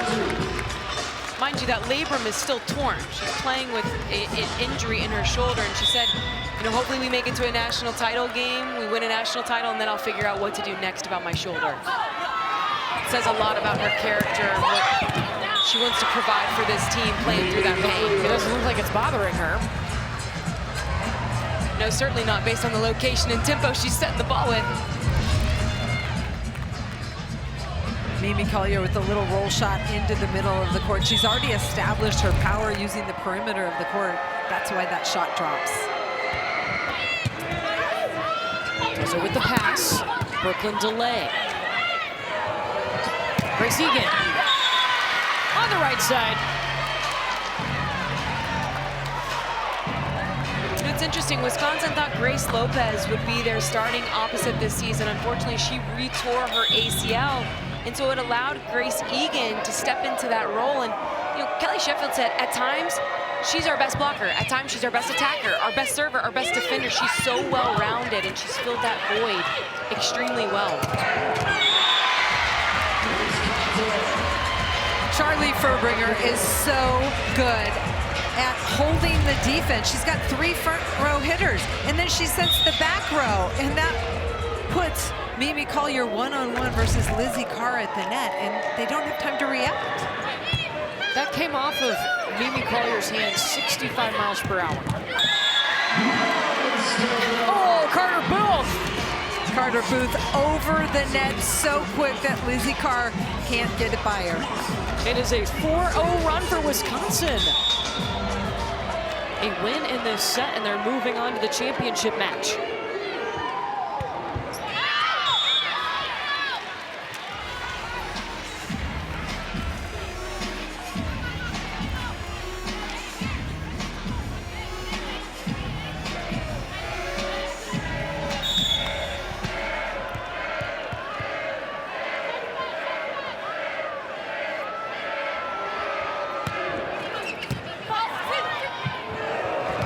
Egan's turn. Brooklyn delay, a solo stop.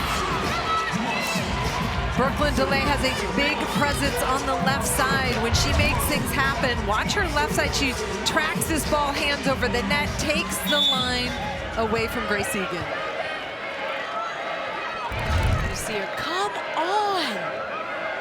trying to infuse some enthusiasm, urgency into her teammates. That might help. A little ace and net tape dribbler for Molly Tuzzo. Just how she drew it up, just how she planned. I think first ace of the match for either team. It's a surprise. Yeah. 4 sets in. Definitely seen some service errors. Yes, we have, Coach Courtney.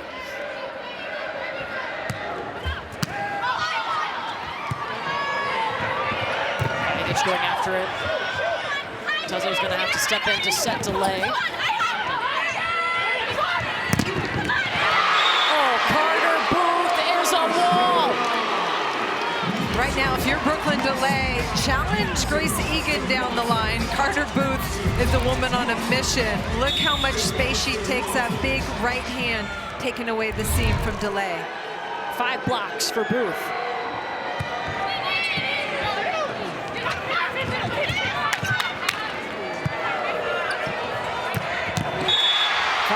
With the hammer.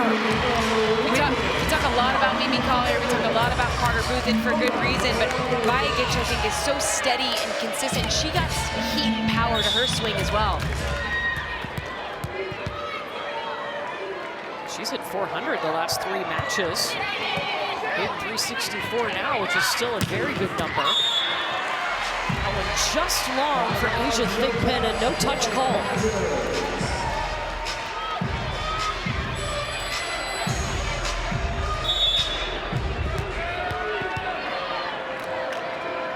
Simon, the libero, who's been playing through an injury for the last couple of sets.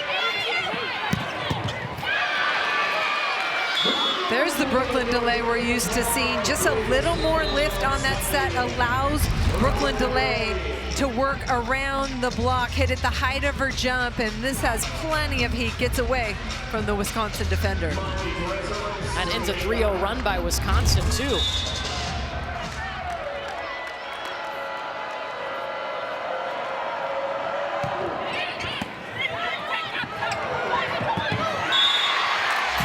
Is still able to go to Ali Andrew in the middle.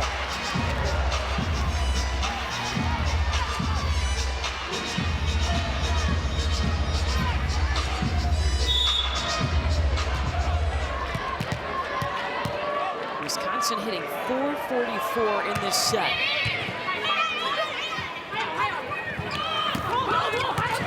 Delay has to roll shot. Andrew off of 1 foot, Delay ready. That set came off the net by Furbringer.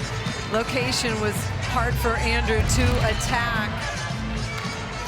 She tries to throw it over and Delay there. But heads up play by Delay. Strong hands, good hang time to keep that hand sturdy and just throw down. I love a 2-shoot. I was waiting for the 2-shoot. Finally. You feel better now? Yep. Who needs dumps when you can 2-shoot? Look at the overhead. No tell, you think she's gonna go up and set somebody, scoop! And obviously, if you're on the other side of the net, Charlie Furbringer has been running such an efficient offense. You have to worry about all the hitters, and then she does that to you.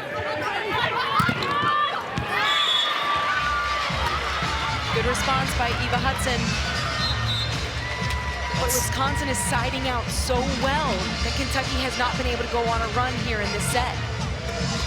76% side out percentage, meaning when Kentucky's serving 76% of the time, Wisconsin gets the point. What would be, you know, what's a good number? Where's the threshold there, Holly? I would say 55 is a good number, and then anything above that is really good. And they're at 76. Correct.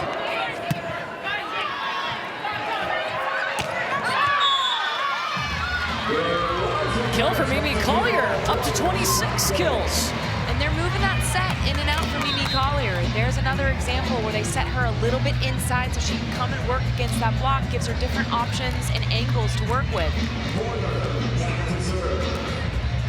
Makes it difficult on a block when you're constantly moving it around. So Wisconsin's gonna do a blocking sub once again. They've got Addie Horner serving, who is a setter for them and set when Furbringer was out. Oh, nope. Changed his mind. They're not gonna do that. Furbringer will stay in. Addie Horner to serve.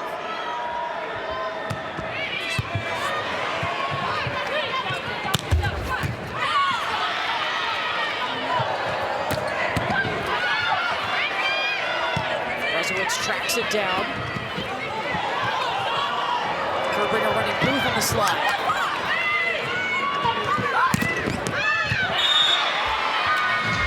Eva Hudson will tool Booth. Carter Booth dropped her left hand to take that angle away from Hudson, but it tracks out of bounds. Smart play by Lizzie Carr there. There was a hard ball to track. She was twisting around. She just pushes the ball deep into the court to recycle the play. And she had to dig a ball on a free ball. Look at Carter Booth's hands drop in to take that angle away from Hudson. Just gotta finish it. Furbringer went up to get that ball. Lizzie Carr takes a swing. No touch. And Craig Skinner has got the green challenge card. He'll challenge this.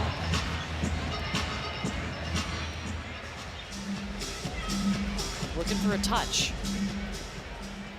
Kentucky is challenging block touch. No touch was called.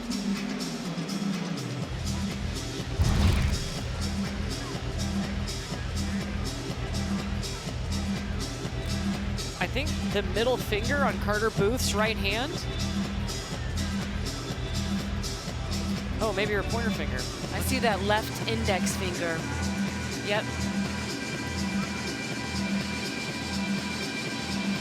Right index finger. Left is right, yeah, right. Yeah, okay. Directions are hard. Cassie O'Brien, the setter for Kentucky, was certain, demanded that our coach challenge this ball. He said, look, you could tell she was saying, I saw it. After the review, the call on the floor will be reversed. Kentucky will retain their challenge and get a point. Both teams still with 2 challenges remaining. That ties it at 12. This is a must-win set for Kentucky.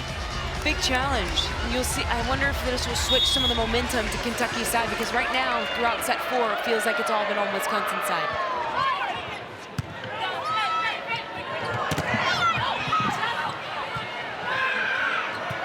Dive from Simon to keep that rally going.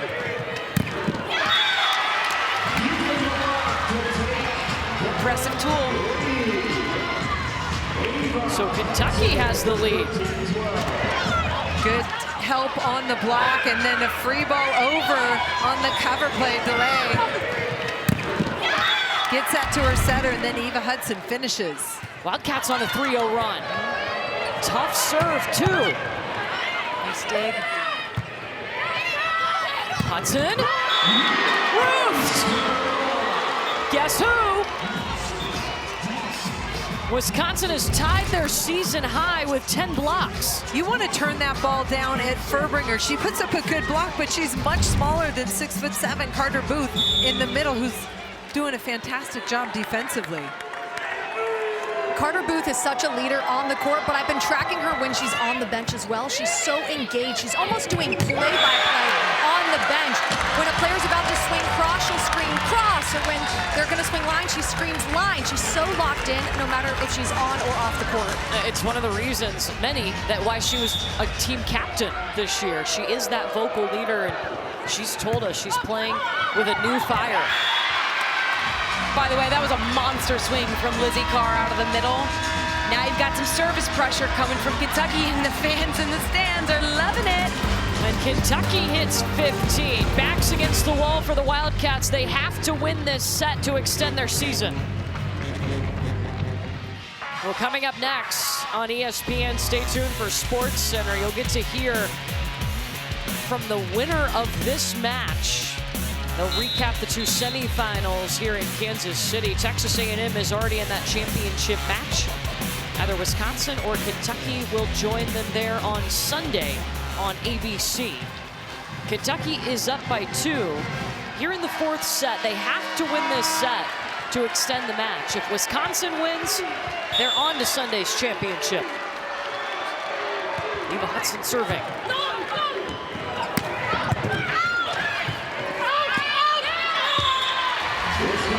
mistake for Kentucky gives that point to Wisconsin. Kentucky's been able to dig balls, but it's their transition setting that's costing them opportunities.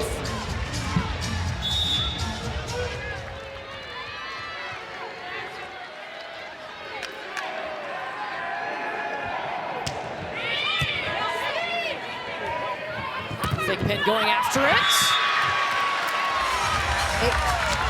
Well, in between that last set and this one, I was in the Kentucky huddle and I noticed everyone has a smiley face drawn on their hands, all of the starters. And coach said, give it a little tap right here. Remember why we play. Remember why we are here. Play with urgency, play with joy. And obviously that message has resonated up by 2.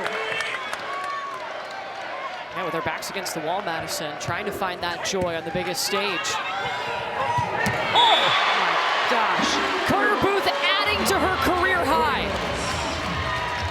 Wisconsin has been so good in their first contact. This ball right in Charlie Furbringer's hand. She doesn't even need to take a step, and then Carter Booth doing the rest of the work one-on-one. Is that in front of the 10-foot line? Yes, at 51 miles an hour. She has 16 kills. Good side out there by Kentucky. Here comes Trinity Ward, Molly Berezowitz. Can you get a run going? Looking like a career high on a 600+ hitting percentage for Carter Booth. And 6 blocks. Collier tipping out of the back row. And that turns away the fall. You think, hey, Mimi Collier's tipping, that's an opportunity for us to pick up this ball. But Mimi Collier puts it in a really good location, short on the right side of the court, and it gets away from the Kentucky defense. And she's tied her season high for a 3rd time this year, 27 kills. Kentucky's doing a nice job siding out as well right now. Again, we're just seeing back and forth side outs. Who's going to really kind of take a run and a lead here?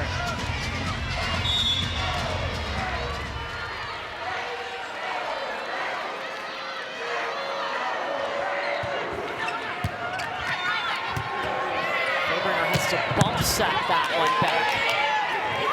O'Brien out to Hudson. There's a good dig in transition that allows your setter to set all of her options, and she goes to Hudson. That's what you want to see more of, Holly. Definitely. Kentucky controlling that dig, and then Eva Hudson can go to work on the left side, rattling that one through the block. Largest lead for Kentucky, and Kelly Sheffield is challenging.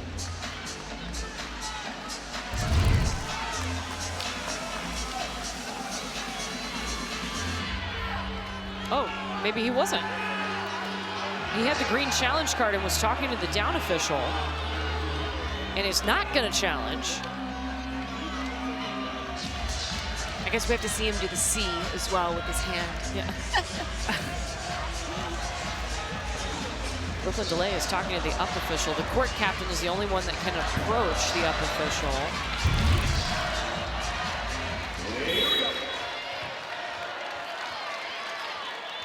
Oh, Cassie O'Brien's elbow did get in the net, but they are not going to look at this. Point Kentucky, and they have their largest lead in a must-win set. What a dig by Tuzzo. Fuerbringer on the run, setting up Vajagic.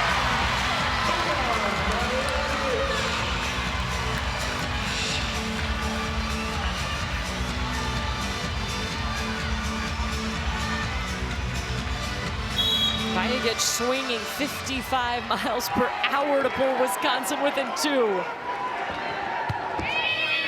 Serves at delay. Hudson unloads. One arm save by Grace Egan. Back over on the Kentucky side. And Hudson mixing it up with the roll shot. Smart play there by Kennedy Washington, tracking that ball coming over. Wasn't tight to the net, so she drops off. Makes a good pass so that they can set up Eva Hudson. Eva Hudson swings on the first ball, doesn't result in a kill, so she takes a little bit off for a roll shot. Good job mixing up her shots. Wisconsin calls timeout as Kentucky has hit the red zone. They're the first to 20 points in this 4th set. Cats need 5 more points to force a 5th set. We're seeing the best offensive numbers all night long from Kentucky in this set, hitting 320. What's allowed them to hit for a better percentage here? They've been able to control digs and attack in transition, and that's that first contact. So in getting deflections, getting good first touches, and then obviously Eva Hudson, Brooklyn DeLay starting to do that.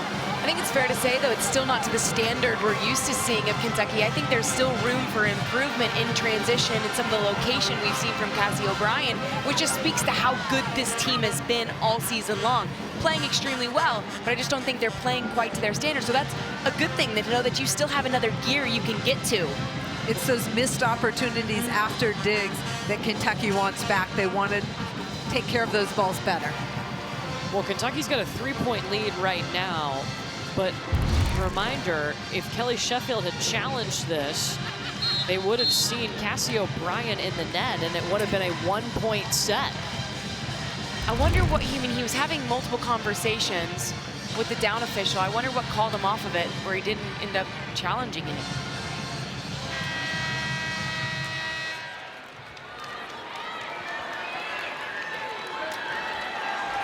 Well, it's a 3-point lead for Kentucky. Eva Hudson leading the Wildcats with 20 kills, her 9th 20-kill match of the season. And the Wildcats need 5 more points to force a 5th set.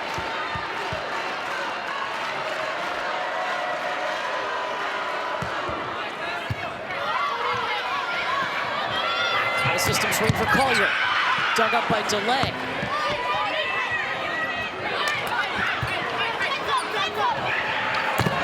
Collier off hands. Kill for Wisconsin. Kentucky dug the ball from Wisconsin, but didn't get a swing, and that's the problem. That's a ball, even though it's behind the 3-meter line, the DeLay usually is aggressive and will take a big rip at it for Kentucky. Listened in on Wisconsin huddle. Coach Sheffield said, I love how we're handling those tough serves. Keep having good passes. That could be the difference maker when the game gets tight like this. Yeah, they've had some good passing all season. I mean, all match. Corner into set right now. That violation on Kentucky. Wisconsin is within 1. Charlie Furbringer is not on the floor for Wisconsin. They've got Natalie Wardlow up at the net, number 12 in black as a blocker. Addie Horner would be the setter. O'Brien calls on Hudson. Got the touch. Really good float serve from Addie Horner. Nice job by Molly Tuzzo to be able to control that and serve receive to get a good opportunity up to Hudson.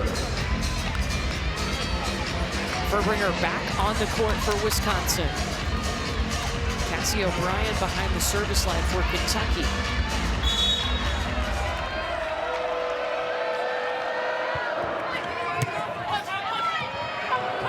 Collier. Dunked by DeLay. Hudson. Egan lays out. Kentucky in the net. DeLay out of middle back. She's sticking in there and making some good digs. These balls are getting hit hard at her. But these are controllable situations here. You have Lizzie Carr clip that net on the way up to block. You got to limit the unforced errors, especially here in the red zone. Middle of the court was open for Eva Hudson. Kentucky passing the ball, that allows them to go fast. And Eva Hudson's been really good moving it around the court for Kentucky. Now Brooklyn DeLay in the front row. Let's see if she can have the same impact.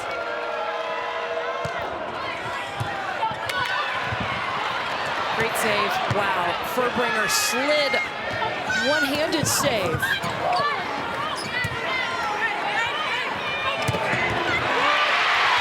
Booth with a cannon. Carter Booth in that rally had a good block touch, threw it back, and then drives hard on the offensive side of the ball. Really having a huge impact in this match for Wisconsin. Look at her drive, yell, she wants that ball.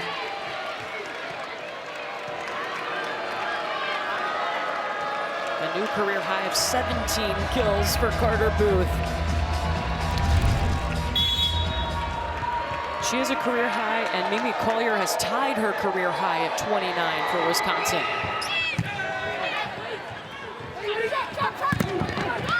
DeLay got a full swing off that time. Felt like the set was higher, still the same pace, and that allows DeLay to work around the big Wisconsin block in front of her. And now if you're Kentucky, you've got one of your best servers in Molly Tuzzo going back behind the line. Kelly Sheffield is going to take his final timeout in this set. Kentucky needs 2 more points to force a 5th set.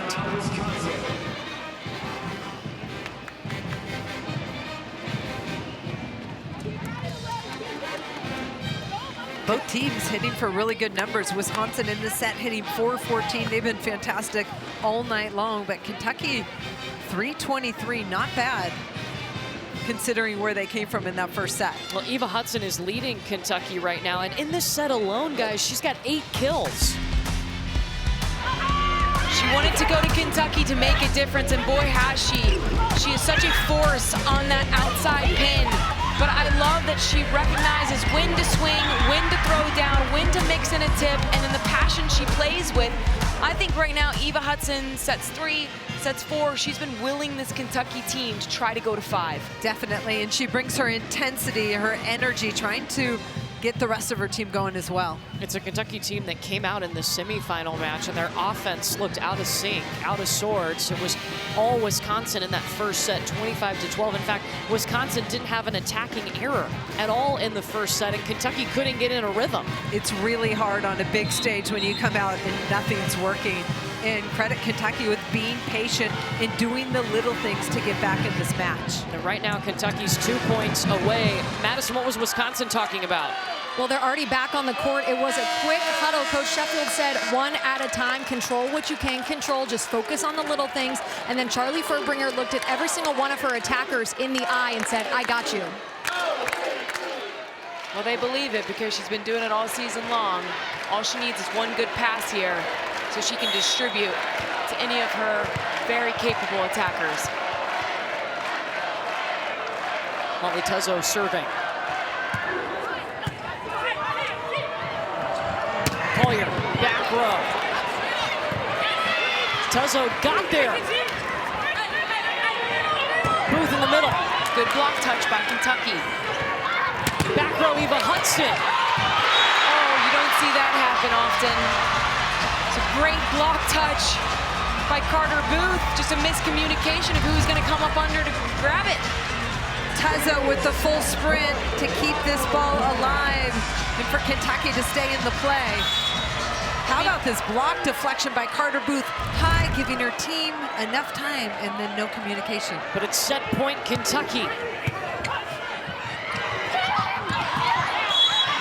Carter Booth with the jam. Second set point, Cats.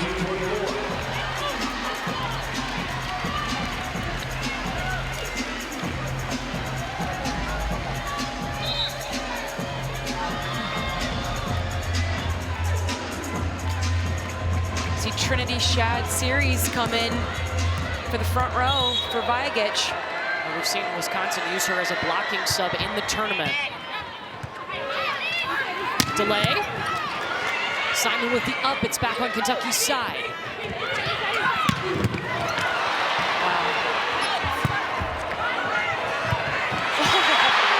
Welcome to the match. Oh, and you got Asia Thigpen. Asia Thigpen is slow to get up after the swing from Trinity Shad series. This ball was a tight set by Furbringer. She was just trying to keep it alive.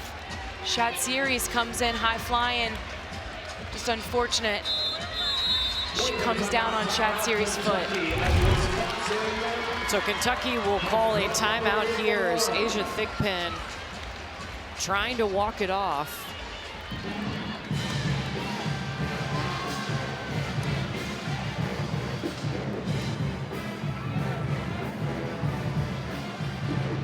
Now let's look at this again.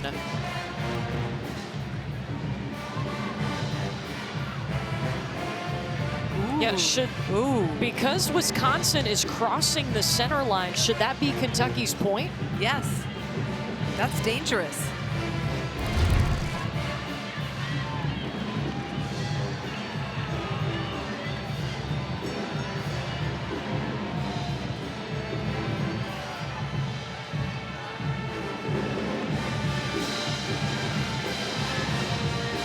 Well, they're not taking a look at it. Kentucky has called this timeout.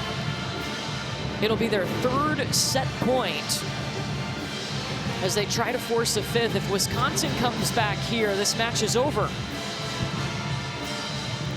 Kentucky finally getting in a rhythm, hitting 324 in this set. Because our whole foot wasn't over the line, that's probably why they're not challenging. Just dangerous when they're coming under somebody jumping, and we saw what happened to Asia Thigpen. Looks like I don't think you can challenge a center line violation. No, you can't. You cannot. And usually speaking, the full foot has to cross the plane, that center line.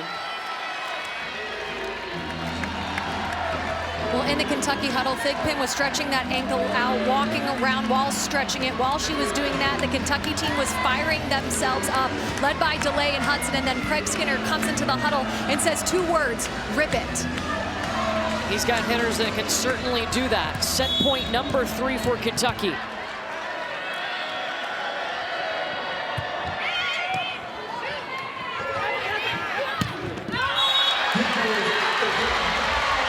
DeLay sends it long, and we are tied.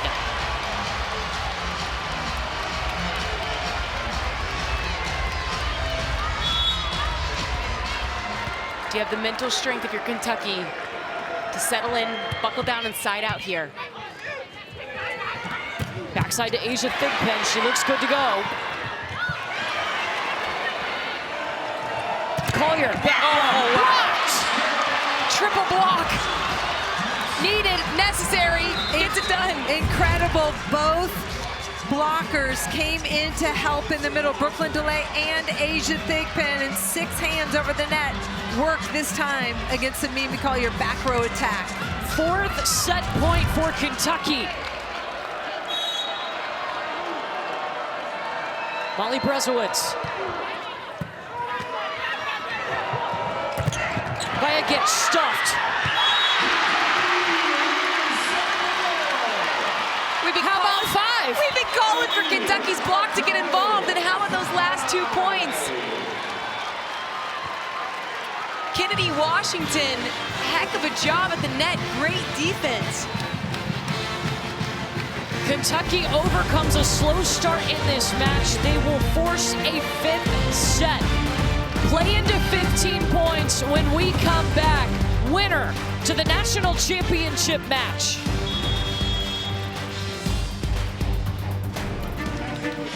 How about a 5th set in the semifinal? That's what will decide this one between Wisconsin and Kentucky. We'll play to 15 points. Winner of this set is moving on to face Texas A&M in our national championship on Sunday on ABC. It's been a turnaround for Kentucky from set 1 to set 4. They had to win set 4 to extend this match. They did.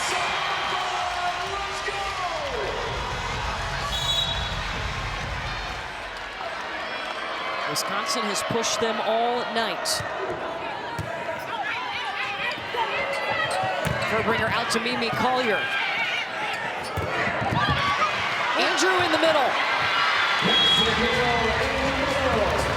Well, in 5 setters this year, Kentucky has the advantage when it comes to experience. They've played 5 of them and only lost 1. That was a reverse sweep by Nebraska early in the season. Wisconsin's only 5 setter of the year was against Kansas in their season opener, so it's been a minute. Long time.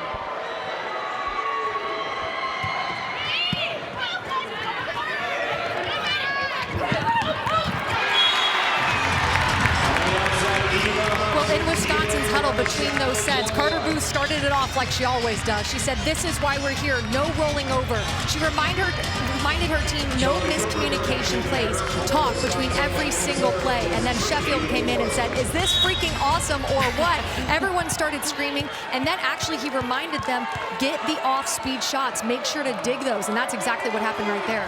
Yeah, Horner couldn't get under that one, Madison. It's an ace for Kentucky. I have to imagine Carter Booth reminding them of the miscommunication has to do with her great block touch out of the backcourt that nobody got under. All Should five of have her been a point teammates. for Wisconsin. How about Trinity Ward coming in, serving a cross-court ace? 3 aces tonight for Kentucky, none for Wisconsin. We'll bring her up to Mimi Collier. Lizzie Carr! You mentioned the aces from Kentucky. Those have come later in the match. We've now seen monster blocks. 2 blocks to win out set 4. Lizzie Carr does a great job laterally moving to close this block. Look at the enthusiasm and the energy. Remember, in a 5th set, when you play to 15 points, everything is magnified. Every little mistake. It goes so fast. It'll be an out-of-system swing. Oh, going right back over. Opportunity for Wisconsin. That's it. Down the line. Beautiful.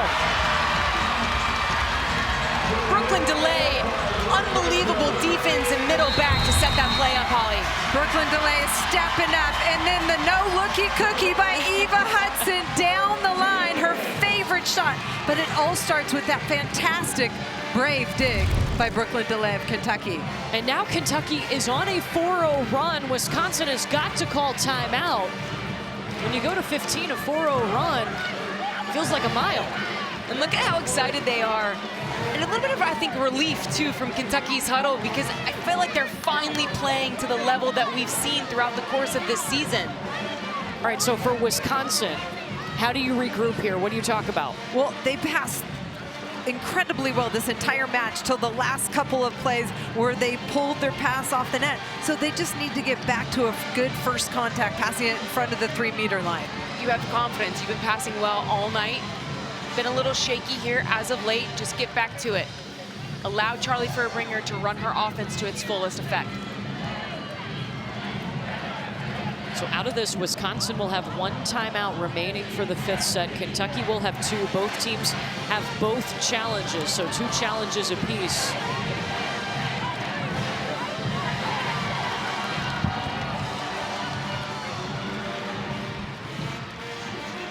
A good way to respond is if you get a good pass to set Carter Booth. I think it's a pretty good game plan. She's got a career-high 18 kills.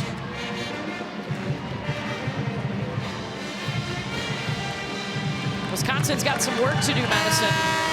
And Coach Kelly Sheffield was reminding them to hit high over the block. He said, if they give you a lane, take it.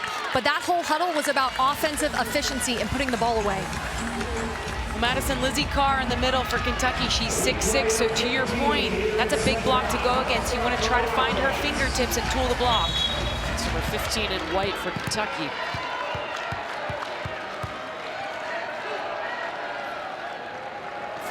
Run for the Wildcats with Trinity Ward serving. Collier. Long making a 5-0 run.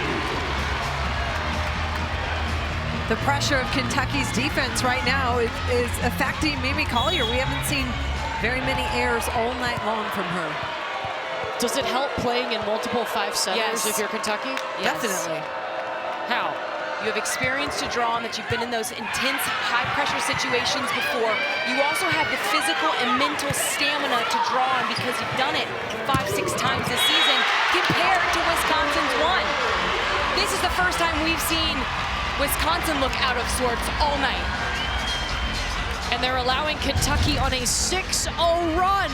And Brooklyn delay out of the back row, goes around Carter Booth to the deep corner. This is a crucial play, and Kentucky has so much momentum right now. Kentucky most recently played 5-setters against Texas in the SEC Tournament Championship game.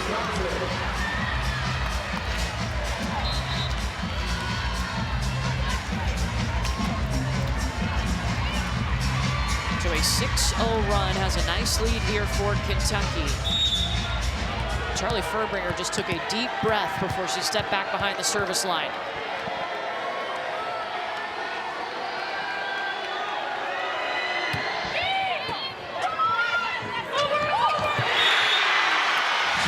That's the freshman of the year. Two shoot. We have not seen that from Cassie O'Brien all night long, and then she gets one to drop at a crucial time in the 5th set. Have we seen her attack all night long? As she had once or twice? Critical moment, and she delivers. That's your freshman of the year. Better pass for Wisconsin. They can go to Collier. Hudson inside the court. I cannot put into words how difficult of a shot that is to make under those circumstances. Across the court, so high, and Eva Hudson takes a swing and is still aggressive in her placement of that shot. Brooklyn DeLay has stepped up. She's stepping up into the court, digging the seams. Even though this goes back, it's a chance to get a swing at the ball, and Eva Hudson all the way across the court. She just drops this right inside the block, just outside of Kristen Simon's range. You don't always have to swing hard. It's all about placement sometimes.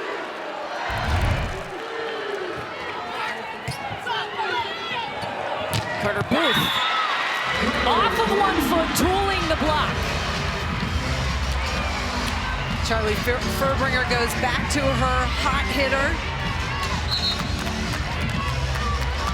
19 kills for Carter Booth.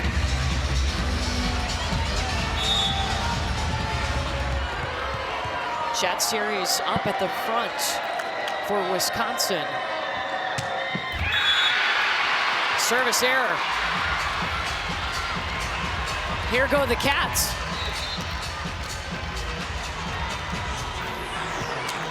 Vajic checks back in. She'll be in serve receive.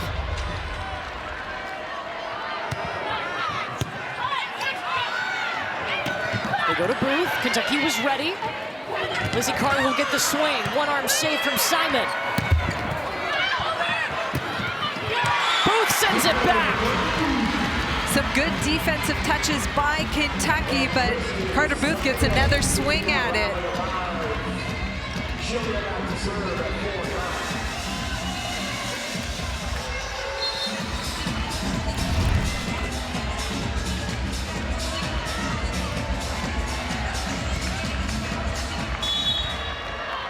20 kills for Booth, but she has rotated out.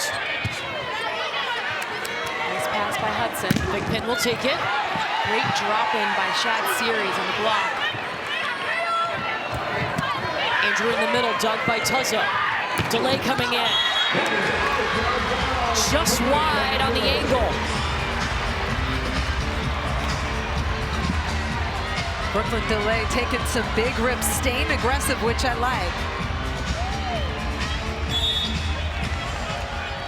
Kentucky used a 6-0 run earlier in this 5th set to jump into this lead. Going to 15. Shot series.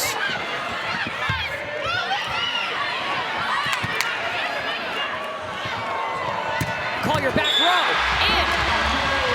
If you're Kentucky, you have to have better possessions. You've got to have a better first touch so that you can get a swing out of it.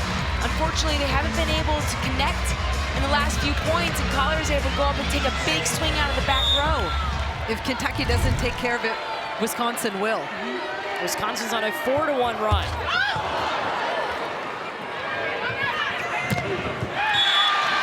Delay got it. Kentucky's 5 points away. Molly Tuzzo steps in there for that second ball set. She does a nice job leaving it high and inside it off the net. She's put a little too many balls tonight, too tight. That time she gave Delay a great opportunity to take a big swing.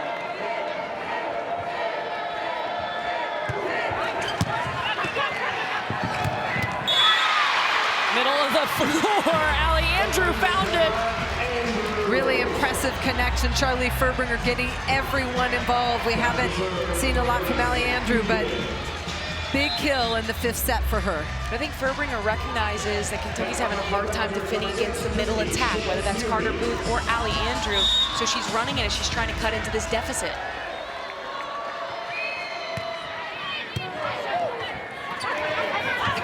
DeLay going after it. What a rip. Cassie O'Brien is giving DeLay the lift she needed, still with good pace out to the pin. And when Brooklyn DeLay gets a good swing in, she got a powerful arm to work through this block.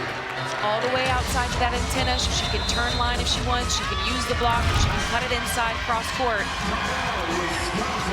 Wisconsin will use its final timeout. And Kentucky, those two power hitters on the left side are stepping up late. Brooklyn DeLay with 14 kills and also 12 digs. DeLay has her 10th double-double.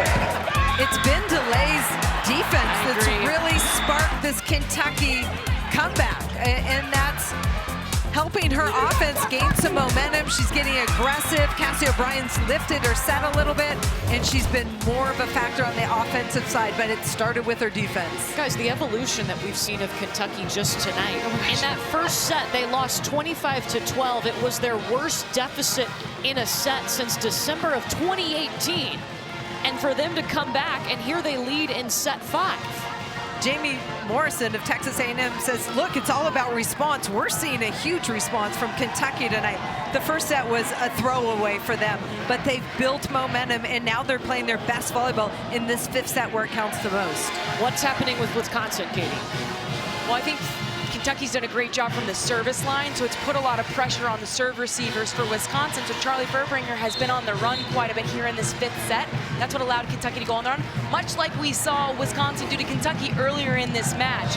So if you're Wisconsin, you got to buckle down, lock in, and pass nails so that you can run your middle, because when they run their middle, they're having success every time. So I'll be very curious to see what kind of response we see from Wisconsin coming out of this timeout. Because to your point, Courtney, you only got 15 points here. You don't have a lot of time to waste, so you got to push now.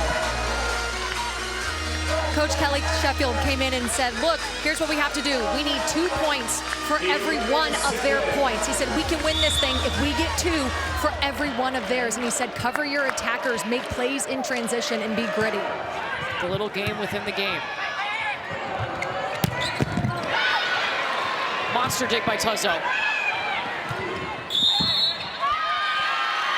So again, if you're Molly Brezowitz there, you're already on the run outside the court of play. I think they're trying to thread a needle too much sometimes with these out-of-system sets. Just leave it high and inside. In that case, it's too tight. Brooklyn DeLay has nowhere to go. There's some moisture on the Kentucky side of the court. They'll wipe up quickly. All right, so Wisconsin got one of those points. Can they get 2 like Kelly Sheffield challenged them to do?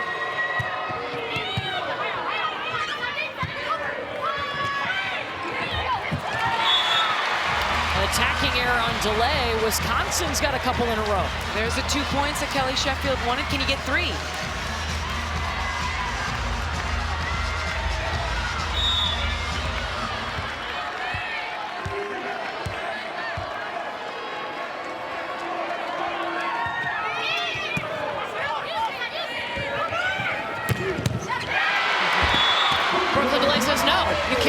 This kill. I like the response there, and I like the rerun from Cassie O'Brien to go straight back to Brooklyn DeLay. I would have thought about maybe incorporating Eva Hudson out of the back row because she passed that ball, but I like going right back to a hitter who made a mistake. That just came off of DeLay's arm, 71 miles an hour. Yes, it did.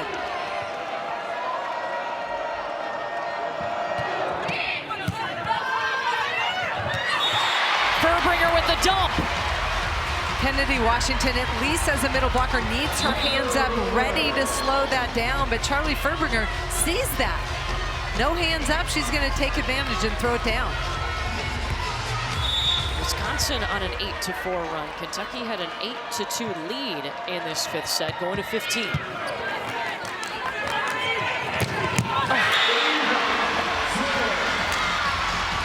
We talk about serve and pass all night long. You get a great pass from Brooklyn DeLay, which allows Cassie O'Brien to keep this ball in tempo, but that 4-to-4 shot from Eva Hudson is a thing of beauty. Give her 27 kills on the night. Kentucky 2 points away.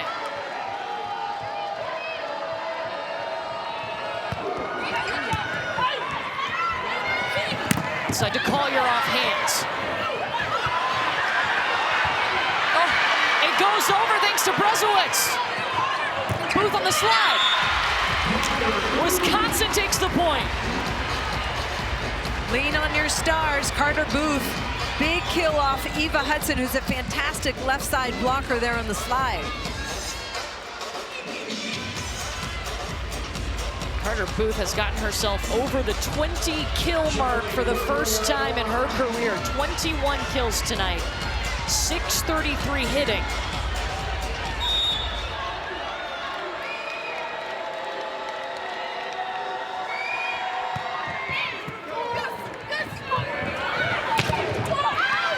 Booth got the stop. Hudson will tip. Collier right into Tuzzo.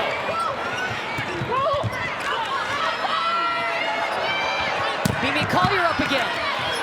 Good block touch. Eva Hudson got the touch. It is match point Kentucky.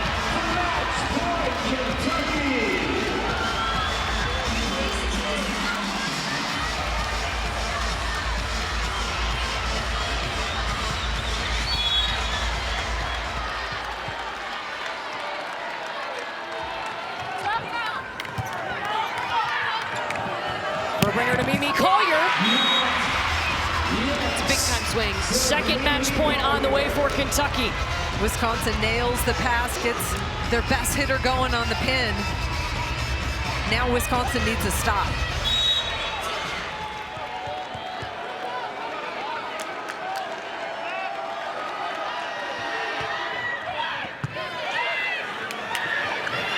Hudson, dug up by Simon. Collier out of the back row. Wisconsin within one. Wow.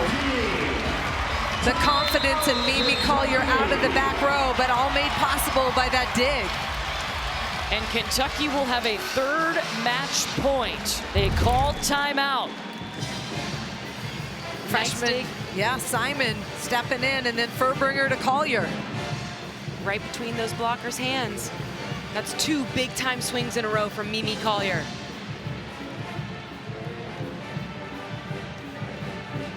She is a veteran, an experienced player, and Mimi Collier has hit the 30 kill mark. She's at 32 kills right now. It's been so stressful. Stressful to watch. It's exciting. I'm having so much fun, but my God, my hands are sweating just watching these two teams. I'm not even playing. No dog in the fight. I just want to watch good volleyball. My gosh, it's been fantastic. The ebbs and flows of the momentum has been unbelievable.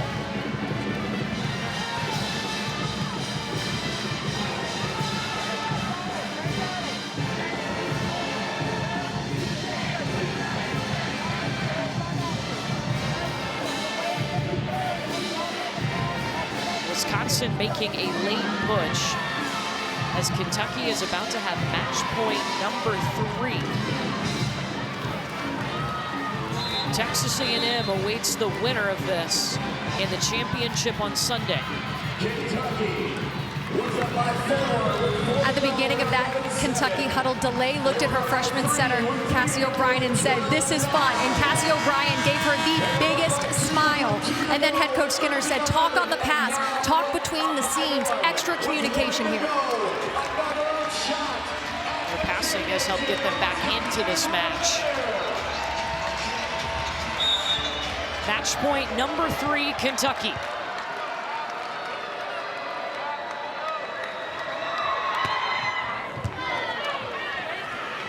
This will be out of system for Eva Hudson. On all SEC 5.